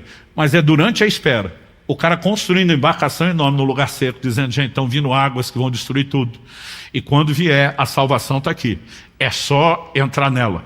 E daqui a pouco nós vamos dizer que ele foi um pregador. Mas ele estava falando de coisas que não se viam. Isso é parte da definição daquilo que nós pregamos.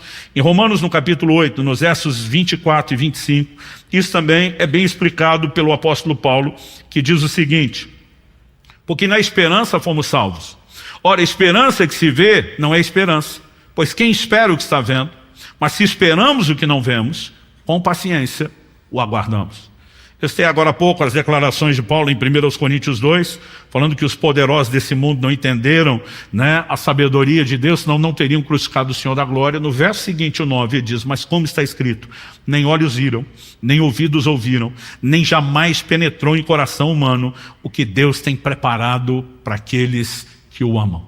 Essa declaração, uma citação de Isaías 64:4, fala que olhos não viram, ouvidos não ouviram, e nenhum coração conseguiu compreender a dimensão do que Deus tem preparado para nós. O evangelho é recebido por fé, e a definição é a convicção do que não se vê. A semelhança de quando aquele pastor me questionou, já viu Jesus, já viu o livro da vida, já viu o anjo, já viu o céu? Eu falei, não vi nada. Como é que você consegue crer? Porque eu tenho uma convicção que não é inspirada pelos sentidos, ela é despertada pela palavra de Deus, pelo testemunho do Espírito Santo. E esse é o ponto de partida do evangelho. Na sequência, nós temos aqui o relato, né, de que ele foi temente a Deus, sendo temente a Deus. Provérbios 1,7, Provérbios 2,5, assim como declarações no livro de Salmos, diz que o temor do Senhor é o princípio da sabedoria.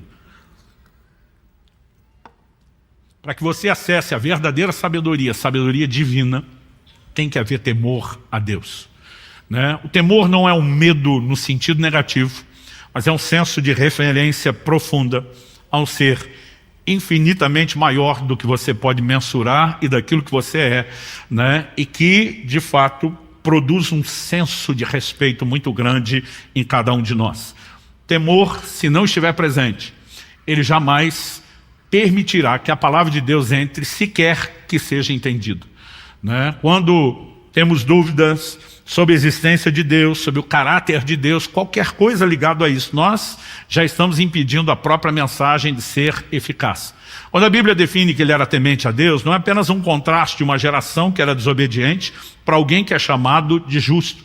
Há um motivo por trás dessa justiça, é o temor de Deus, né? O temor do Senhor nos guarda do mal, diz as Escrituras. Quando José está sendo assediado pela mulher de Potifar, eu gosto sempre de destacar isso, a resposta dele para ela, o motivo da sua recusa não é dizer, dona, só não faz meu tipo. Ele diz, como cometeria eu tamanha maldade contra Deus? Ele está dizendo, aqui tem temor de Deus, dona. E isso vale mais do que qualquer proposta que a senhora possa me fazer. Temor de Deus não é apenas o ponto de partida para conseguir entender e receber o evangelho. É algo que eu e você devemos guardar e cultivar. Eu tenho visto nossa geração sendo exposta a uma mensagem, né? A gente não pode dizer que isso é novidade, porque vem desde o início da era da igreja, mas são heresias que sempre voltam, e dessa vez parece ter voltado com a força desproporcional a de movimentos anteriores, onde as pessoas tentam justificar que no Novo Testamento, no tempo da graça, não há necessidade para temor.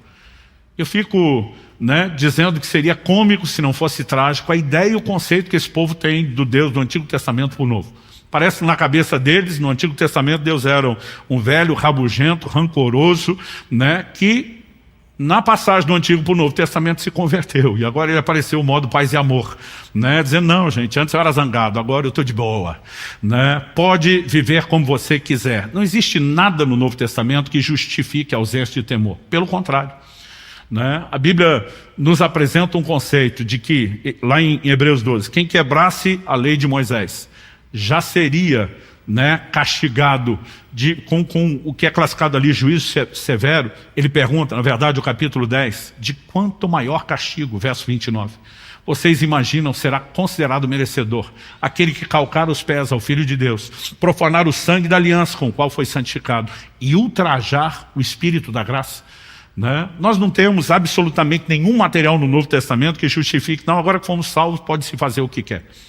Efésios 5:21 diz que nós temos que nos sujeitar uns aos outros no temor de Cristo, né? Ele relaciona o temor com a pessoa, com a obra de Cristo, escrito no Novo Testamento, para uma igreja de gentios convertidos que não tinham nada a ver com a lei de Moisés, e é evidente que isso é para mim e para você hoje. Em Hebreus, no capítulo 12, no verso 28, nós também temos uma declaração de que o temor está profundamente entrelaçado com a obra da graça. O texto diz, por isso, recebendo nós um reino inabalável, retenhamos a graça, pela qual sirvamos a Deus de modo agradável, com reverência e temor. Verso 29 diz, porque o nosso Deus não diz que ele era ou que ele foi, é fogo consumidor. Como se retém a graça? A gente serve a Deus de modo agradável. E isso envolve tanto reverência como temor. O temor do Senhor não é apenas a forma de inicialmente recebermos a mensagem, mas é a maneira de vivermos, de praticarmos, de permanecermos nessa mesma mensagem. Isso não está sendo citado em Noé à toa. Agora, não é algo para nos afastar de Deus. O Salmo 25:14 diz que a intimidade do Senhor é para aqueles que o temem. né? Nós temos aqui quase um paradoxo. Se você pensar no temor como algo que assusta e afasta, não haveria intimidade. Mas é justamente o temor de Deus que vai garantir a proximidade, o relacionamento e uma não ruptura na comunhão com Deus. Isso é parte do Evangelho que, como disse Paulo, vos preguei e quero lembrá-los. Terceiro lugar, nós temos a frase que Noé, além de divinamente instruído a respeito de acontecimentos que não se viam e sem temente a Deus, nós temos a afirmação, construiu uma arca para a salvação da sua família. Nós entendemos que a salvação ela procede de Deus, mas de alguma forma Deus não deixa o homem de fora do processo, né? Deus só poderia dizer, Noé, quando as águas forem derramadas, eu soberanamente vou te dar a capacidade de respirar debaixo d'água. Ele não faz nada disso. E diz, olha, eu vou te dar o destino do juízo que vem. Eu vou te dar formas como escapar. Mas você vai ter que cooperar. Vai ter que fazer a sua parte. Toda ação de Deus, a salvação não é diferente. Sempre envolve a interação humana, a participação do homem. Eu e você ainda temos que nos arrepender, temos que crer. O Evangelho é chamado de o Evangelho da obediência. Nós precisamos entender toda a resposta que devemos dar no sentido de obediência a Deus. Então, Noé tem toda uma participação. Isso, essa ideia e o conceito da construção da arca fala disso. Aliás, em 1 de Pedro 3,20, o apóstolo diz que a arca representa, ainda hoje para nós, tanto a salvação como o batismo, né? E diz foram salvos por meio da água. Aliás, curioso observar, e daqui a pouco nós vamos explorar isso, que a Bíblia diz que com a sua mensagem Noé também condenou o mundo, né? A mesma mensagem que oferece salvação para quem a recebe, ela define a condenação para quem não a recebe. Mas vou falar sobre a condenação daqui a pouco. Eu quero chamar a sua atenção para um outro elemento. Não apenas ele tem que participar desse processo de salvação correspondendo com Deus, mas a Bíblia diz que ele construiu a arca para a salvação da sua família. Salvação é responsabilidade individual. Por isso Jesus diz, vão e pregam o Evangelho a toda criatura. Cada criatura tem que ouvir o Evangelho e tem que dar a devida resposta. Mas o plano, o projeto de Deus, responsabilidade de salvação individual, o plano de Deus é para as famílias. Deus pensa em termos de famílias. Quando ele prometeu a Abraão, em ti serão benditas todas as famílias da terra. Paulo explica depois isso em Gálatas 3,8, dizendo que Deus pré-anunciou o Evangelho a Abraão. Ou seja, Deus estava dizendo, de você, da sua linhagem, virá o Cristo, o Messias, o Salvador. E quando ele trouxer a salvação, será para todas as famílias da terra. Deus pensa em termos de família. Quando você olha para Ló, né, o livramento oferecido não foi só para Ló, foi para Ló e para toda a sua família. Quando você olha para Noé, não é diferente. Quando você vai para o Novo Testamento, nós encontramos as mesmas declarações. Em Atos 11:14, quando Pedro volta a Jerusalém para explicar o que é que aconteceu em Cesareia Marítima, na casa de Cornélio, que é quando a porta da salvação é aberta para os gentios, e ele tem que se explicar por que é que ele, como judeu, se envolveu com os gentios, o que pela lei de Moisés, na época do Antigo Testamento, era proibido, e alguns ainda estavam apegados a isso. Ele diz, olha, um anjo apareceu para o camarada, e disse, qual era a cidade que eu estava, em Jope, na casa de quem, o nome, o endereço, e disse... O próprio anjo disse que ele deveria mandar me chamar, porque eu teria palavras de salvação para ele e para toda a sua casa. Essa frase está lá. Em Atos 16, no verso 31, quando Paulo e Silas estão presos em Filipos, e ao evangelizarem o carcereiro, ele pergunta o que eu preciso para ser salvo. A resposta clássica lá de Atos 16, 31, crê no Senhor Jesus, e será salvo tu e toda a tua casa. Isso não significa que a gente tem uma promessa que garante salvação automática da família se um de nós for salvo. Eles ainda têm a responsabilidade de ouvir o Evangelho e corresponder. Tanto que depois de Paulo falar isso, ele vai na casa do carcereiro pregar o Evangelho a cada um deles. Mas, eu e você precisamos entender que é um plano, que é uma provisão. Minha conversão não garante a dos meus familiares, mas pode ajudar. Em que sentido? Desde que eu me posicione como um intercessor e também como um proclamador das boas novas. O apóstolo Pedro escreve em 1 de Pedro 3 e diz, mulheres... Se os vossos maridos ainda não obedecem à palavra, eu amo essa frase, ainda. Ele está dizendo, nesse momento pode estar duro, pode não ter se dobrado ao senhorio de Jesus, mas é uma questão de tempo. Vai se dobrar, vai se render. É uma mensagem de fé e esperança. Que aqueles familiares que ainda não foram salvos, né, eu e você precisamos acreditar numa intervenção divina em favor deles. Mas é evidente que a gente tem que cooperar, porque alguns estão atrapalhando. Então ele também diz para essas mulheres, Se eles ainda não obedecem, né, ele diz, prega de boca fechada. Mantenha um testemunho irrepreensível para que aquilo que já foi falado tenha respaldo por meio da sua conduta. E eu quero trazer uma palavra, né, de incentivo a cada um de vocês. Desde que eu era solteiro, eu orava não apenas pelo casamento, eu orava por cada filho, eu orava pelos netos, bisnetos, pela linhagem, dizendo, Senhor, eu quero uma família que te sirva, eu oro por isso. Tanto que o Senhor me use onde estiver possível, mas que a gente viva as tuas intervenções nesse sentido. Mesmo hoje vendo, né, gerações servindo a Deus, eu sigo orando o tempo todo por eles. Que nenhum se afaste do Senhor, que nenhum pereça, né? Nós precisamos entender o peso e a importância da oração intercessória. Mas aqueles de vocês converterem, ainda não tem todos os familiares convertidos. Eu quero que você saia daqui, né, encorajado a orar muito mais, a proclamar o Evangelho, a procurar ter uma conduta de testemunho, porque Deus não quer que você construa a arca de salvação só para você, mas para toda a sua casa. Quem está entendendo, diga amém. Quarto tópico, condenou o mundo. Em 2 de Pedro, no capítulo 2, no verso 5, Noé foi chamado de pregador da justiça. Significa que o trabalho dele não foi só construir uma arca. Enquanto ele estava construindo, ele estava pregando. Não só dizendo o porquê, né? Mas com a própria explicação da construção, ele estava pregando. 2 de Pedro 2,5 diz assim, e ele, está falando de Deus, não poupou o mundo antigo, mas preservou Noé, pregador da justiça, em mais 7 pessoas, quando fez vir o dilúvio sobre o mundo dos ímpios. Né? Quando anuncia o julgamento, diz que Noé, pregador da justiça, foi preservado. Né? Evidentemente, qual era a mensagem de Noé? Não era só dizer vocês vão ser condenados. Ele está dizendo, gente, tem livramento, tem escapatória, vocês não precisam morrer. Vocês só têm que arrepender do estilo de vida, tem que aceitar essa salvação. Ninguém cria na condenação. Quem não crê na condenação, gente, não precisa de salvação. Hoje há uma tentativa, até no meio da teologia liberal, de dizer que não existe inferno. Nós chamamos isso de universalismo. Existe que no final todo mundo vai ser salvo, que Deus é amor. Aí você fala, mas ele falou na Bíblia de inferno. Não, ele deu uma trolladinha, uma assustadinha para te ajudar, mas no final ninguém vai se perder porque ele é amor. Um atributo de Deus não pode ser anunciado em detrimento de outro. O mesmo Deus que é amor, cheio de misericórdia, é justo. Tanto que o que ele faz em Cristo Jesus é uma forma, né, de providenciar a quitação da nossa dívida, porque mesmo a expressão do amor e da misericórdia de Deus ainda tem que satisfazer as exigências da justiça divina. E o mesmo Deus que é justo até para o formato como oferece salvação, tem que ser justo em julgar aqueles que não aceitam a única solução que ele ofereceu. Né? Hoje em dia o que as pessoas mais querem é a relativização da condenação. Se não há condenação, gente, não há necessidade de salvação. A mesma mensagem que pregamos, ela vai anunciar tanto uma coisa como outra. Ela anuncia tanto salvação como condenação. Olha o que Jesus diz. Talvez o texto bíblico mais conhecido do mundo seja João 3,16, que diz, porque Deus amou o mundo de tal maneira que deu seu Filho unigênito. Olha como termina, para que todo que nele crê não pereça, mas tenha vida eterna. Só que é o que diz o verso seguinte, 17, porque Deus enviou seu Filho ao mundo, não para que condenasse o mundo, mas para que o mundo fosse salvo por ele.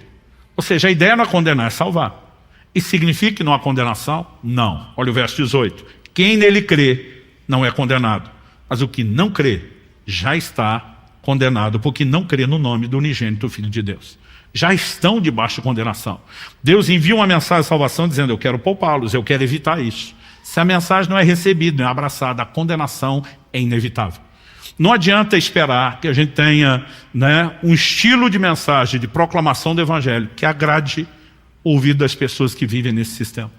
Quem está tentando fazer isso está barateando, diminuindo, adaptando o Evangelho e roubando dele o seu poder transformador. Está enganando aos outros, provavelmente a si mesmo.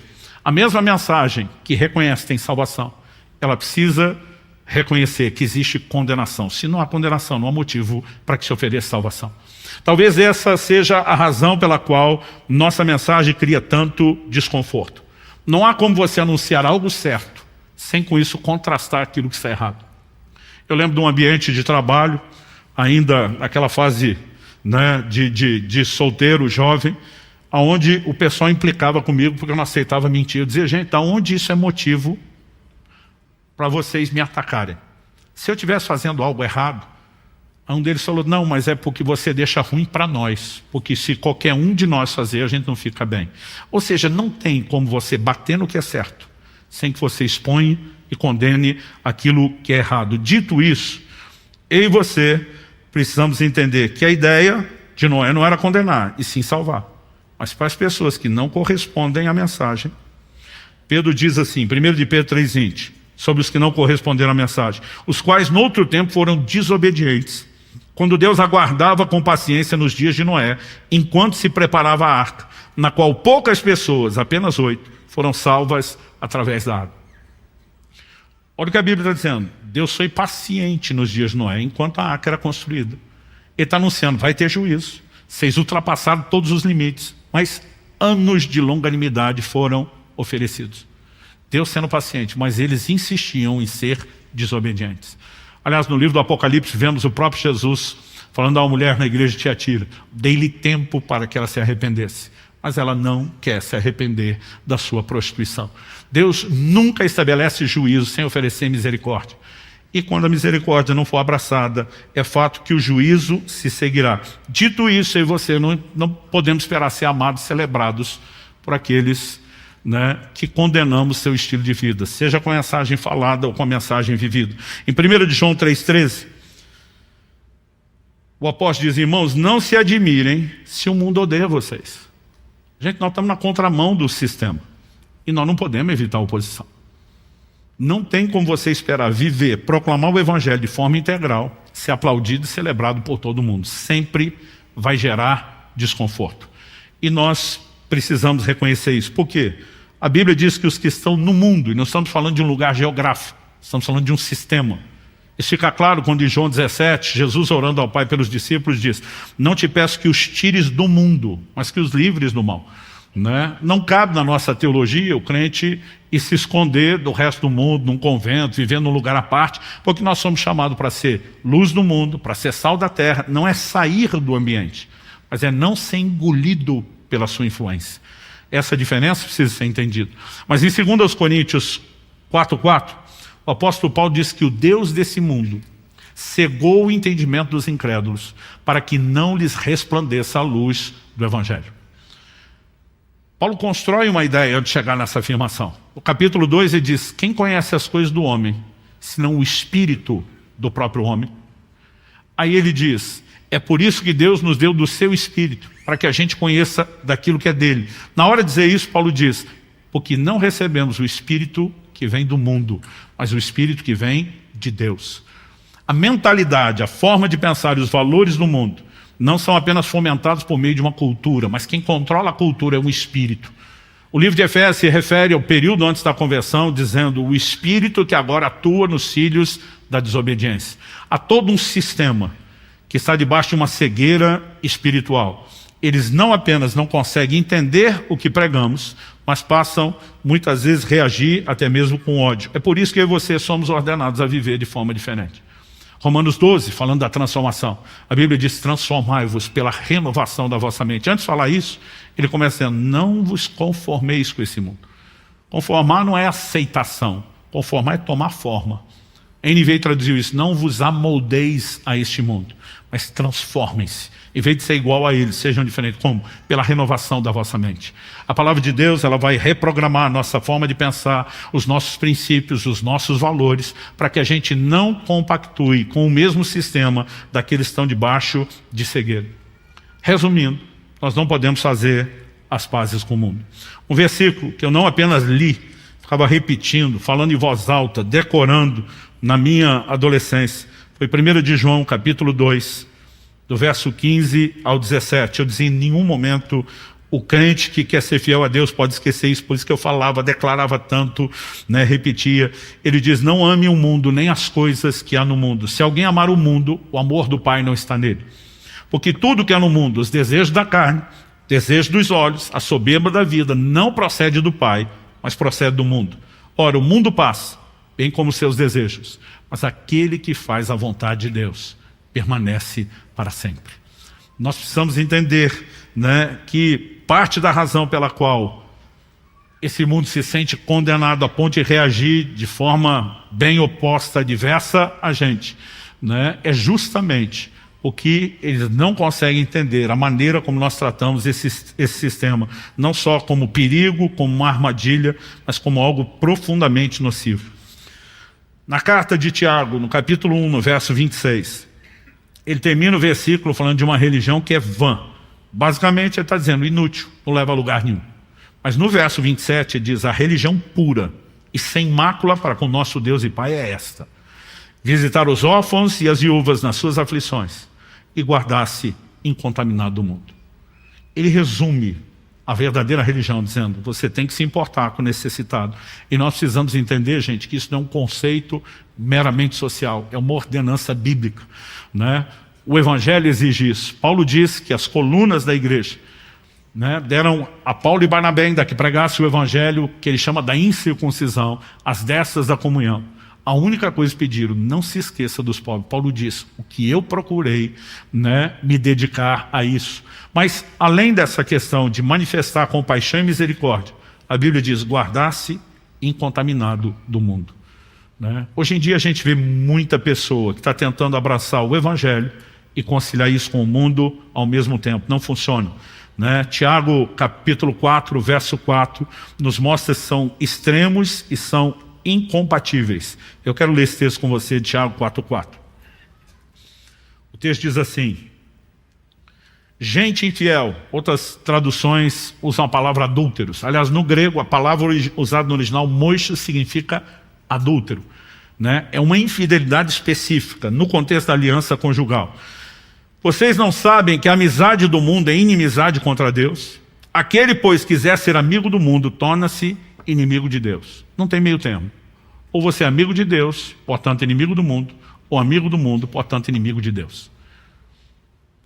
De novo, estamos falando sobre um sistema, seus valores, suas práticas. Agora, por que o termo adúlteros, né, esse tipo de infidelidade foi apresentado? Porque é uma lógica dentro da Escritura para falar da nossa relação com Jesus. O maior evento no calendário de Deus, que ainda está para acontecer, é um casamento. Quando a Bíblia fala da vinda de Cristo, não apenas nós teremos o clímax da redenção, mas ela é apresentada como noivo que vem para o casamento da noiva. E a igreja é apresentada nessa figura como a noiva. Efésios 5 diz que Deus está preparando uma noiva pura, santa, sem mancha, nem mácula, nem ruga, nem qualquer coisa semelhante, mas santa e irrepreensível. O papel do Espírito Santo é que a igreja tenha olhos somente para Jesus. A ideia de infidelidade, de adultério introduzida aqui, é mais ou menos o conceito do triângulo amoroso. O mundo entra formando a terceira ponta de um triângulo amoroso. E se a igreja, em vez de ter olhos só para Jesus, começa a flertar com o mundo, a Bíblia está dizendo isso é infidelidade conjugal. Você deveria entender o que é essa aliança e que não tem espaço para mais ninguém. A partir do momento que você está flertando com o outro, você está quebrando esse compromisso aqui. É por isso que o verso seguinte, né, vai dar sentido a isso. Ele diz: ou vocês pensam que em vão que a Escritura diz, é com ciúme que por nós anseia o Espírito que Ele fez habitar em nós? A Bíblia está dizendo que o Espírito Santo que habita em mim e você, quando eu e você deixamos ter olhos só para Jesus, estamos flertando com o mundo, ele vai arder em ciúmes. Porque a missão dele é nos manter fiéis nesse relacionamento. Não há compatibilidade, né? O Evangelho, desde o início, tem condenado o mundo. Prefigurado na mensagem de Noé, vemos o mesmo. E comigo, com você, não seria diferente. Mas eu termino com a quinta parte. Tornou-se herdeiro da justiça, que é segundo a fé. Não há lugar no Evangelho para justiça própria. Isaías, né, nos afirma que as vossas justiças são como trapo de imundícia. Quando era garoto, eu lembro de explicações que nos eram dadas, né, dentro da igreja, e depois fui descobrir isso mais nos comentários do que necessariamente uma explicação do próprio termo bíblico. Acredita-se que os trapos de imundícia eram as bandagens que os leprosos usavam para cobrir e proteger as suas feridas. Quando tinham que trocar aquelas bandagens, aquilo não prestava para nada, não adiantava ser lavado. Saía com um pedaço de pele, de carne podre, tinha que ser queimado. Deus está dizendo: sua justiça própria, para mim é que nem o trapo de imundícia, não vale nada, fede, isso é podre, estragado. A única justiça que eu e você podemos ter não é própria, é a justiça que nos é imputada por meio de Jesus Cristo.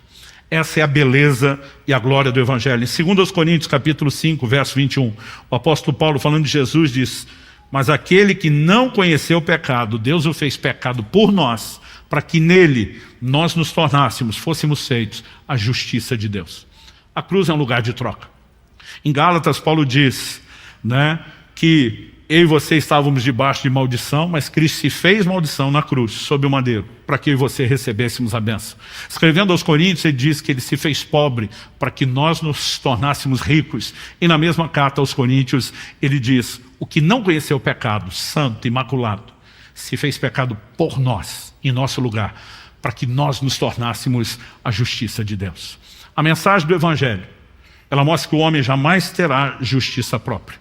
Mas ele pode ser considerado justo aos olhos de Deus por uma justiça que é imputada pela obra de Cristo. Como isso acontece? Quando eu e você não apenas entendemos, mas nos apropriamos da substituição. Quando você estiver lendo o Novo Testamento, principalmente as epístolas, comece a observar as expressões nele, em Cristo, com ele. Você vai ficar abismado com a quantidade de vezes que essas palavras se repetem. O que é que isso significa? Em Colossenses, Paulo termina o capítulo 2 dizendo, se vocês morreram com Cristo, ele começa 3 dizendo, se foram ressuscitados com Cristo, o que significa isso com Cristo? Ele vai explicar no capítulo 3, no verso 3, quando ele diz assim, a vossa vida está escondida, oculta, dependendo da versão, com Cristo em Deus. O que Paulo está falando? Imagine que no seu campo de visão está aqui minha mão esquerda, e eu posso esconder a mão direita atrás. Ela está aqui. Mas quando você olha, você não vê a direita. Você vê a esquerda.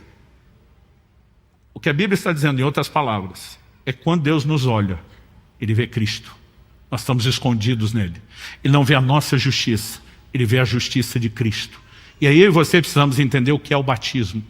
O batismo não salva, mas ele é um selo da fé que salva. Porque ele atesta o tipo de fé que nós temos. Ou seja, a salvação não vem... Ah, pastor, tem que crer em Jesus sim, mas não é só crer que ele existe. É crer especificamente no que ele fez. Cristo é um substituto. A Bíblia é clara sobre isso. Desde os profetas do Antigo Testamento, como Isaías, o castigo que nos traz a paz estava sobre ele. Né? Tudo que ele sofreu era o castigo que nós tínhamos que sofrer. Ele é um substituto. Então, quando ele morreu e fez isso em nosso lugar, nós morremos com ele. Quando foi sepultado, fomos sepultados com ele. Mas quando ressuscitou, nós ressuscitamos com ele. Essa fé que nós atestamos no batismo. Quando a gente dá o santo caldo, como a gente brinca aqui, afunda a pessoa na água, nós estamos testemunhando, morreu e foi sepultado com Cristo. Quando a gente tira, e é muito importante essa outra parte de tirar de dentro da água, a gente está testemunhando, ressuscitou com Cristo. Mas a Bíblia não para aí. A Bíblia diz que depois de ressuscitado, Cristo ascendeu aos céus e assentou-se à direita de Deus. Paulo escreve aos Efésios, diz, nós estamos assentados com Cristo nos lugares celestiais. Não estamos física e literalmente lá, mas posicionalmente estamos, porque Ele nos representa. É por isso que eu e você oramos em nome de Jesus. Quando eu e você oramos em nome de Jesus, é como se Jesus orasse. Quando Jesus está para ressuscitar Lázaro, você lembra a oração que ele faz na porta do túmulo? Senhor, graças te dou, porque sempre me ouves. Se Deus sempre ouve Jesus, e quando eu e você oramos no nome dele, é como fosse ele orando. Você consegue imaginar o nível de aceitação que o uso do nome de Jesus produz na minha e na sua oração? Nós precisamos entender nossa posição nele, e a nossa justiça vem dele. Pastor, então agora eu sou justo para sempre, não importa o que eu faço. Também não. Essa mesma justiça que nos é imputada, ela pode ser comprometida e até maculada se insistirmos no pecado. A primeira epístola de João, e aqui eu encerro, no capítulo 2, no verso 1, o apóstolo diz, meus filhinhos, escrevo-lhes essas coisas para que vocês não pequem. Mas, contudo, todavia, no entanto, se ainda assim alguém pecar, temos advogado junto ao Pai, Jesus Cristo, o justo. Ele é a propiciação pelos nossos pecados, e não somente pelos nossos próprios, mas também pelos do mundo inteiro. É evidente que se espera que o crente passe a vencer o pecado, resisti-lo. Mas no processo de santificação, e ninguém é aperfeiçoado de forma instantânea, gradual, ainda haverá tropeços. Tanto que alguns versículos antes, 1 de João 1,8, o apóstolo diz, se dissermos que não temos pecado nenhum, a nós mesmos nos enganamos e a verdade não está em nós. Se alguém falar que não tem pecado, já pecou, só de falar isso. Está mentindo. Mas no verso 9 o seguinte, ele diz, se confessarmos os nossos pecados, Ele é fiel e justo para nos perdoar os pecados e nos purificar de toda injustiça. A palavra pecado, seja no hebraico, a língua em que foi escrito o Antigo Testamento, ou o grego, koinê, o grego antigo, a língua em que foi escrito o Novo Testamento, ele tem a ideia de errar o alvo. Ou seja, pecado na vida do cristão deveria ser acidente. Quando passa a se tornar intencionalidade, nós temos algo bem mais complexo. Mas quando o cristão percebe, perdi a paciência, pensei, falei o que não devia, fiz o que não devia, se arrepende. O confessar a Deus não é informar o que Deus já sabe. É admitir, é reconhecer que nós erramos. É expressar o arrependimento e a dor de ter cedido ao erro. E quando fazemos isso, a Bíblia diz 2 atributos de Deus, fiel e justo. Por que 2 atributos são destacados? Porque temos 2 ações.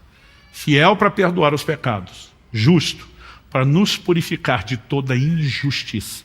O prefixo in, antes de justiça, significa uma negação, não justiça. Ele está falando para os crentes, ou seja, a justiça de Cristo me foi imputada. Quando eu vou lá e peco, eu baguncei as coisas. O caso está perdido? Não. Quando eu me arrependo e confesso, eu não sou apenas perdoado. A injustiça, a não justiça que entrou com aquela prática, novamente é removida. E eu volto para o lugar de onde nunca deveria ter saído. Minha vida escondida com Cristo em Deus. A justiça deve ser preservada, mas ela é herdada pela fé. Não tem a ver com mérito, com nenhum tipo de merecimento. Quando eu olho para essas 5 frases sobre Noé, nós temos o resumo aqui da loucura da pregação. E como disse Paulo, a ideia não é comunicar a verdade nova, é apenas lembrar vocês do evangelho que a gente vem anunciando aqui.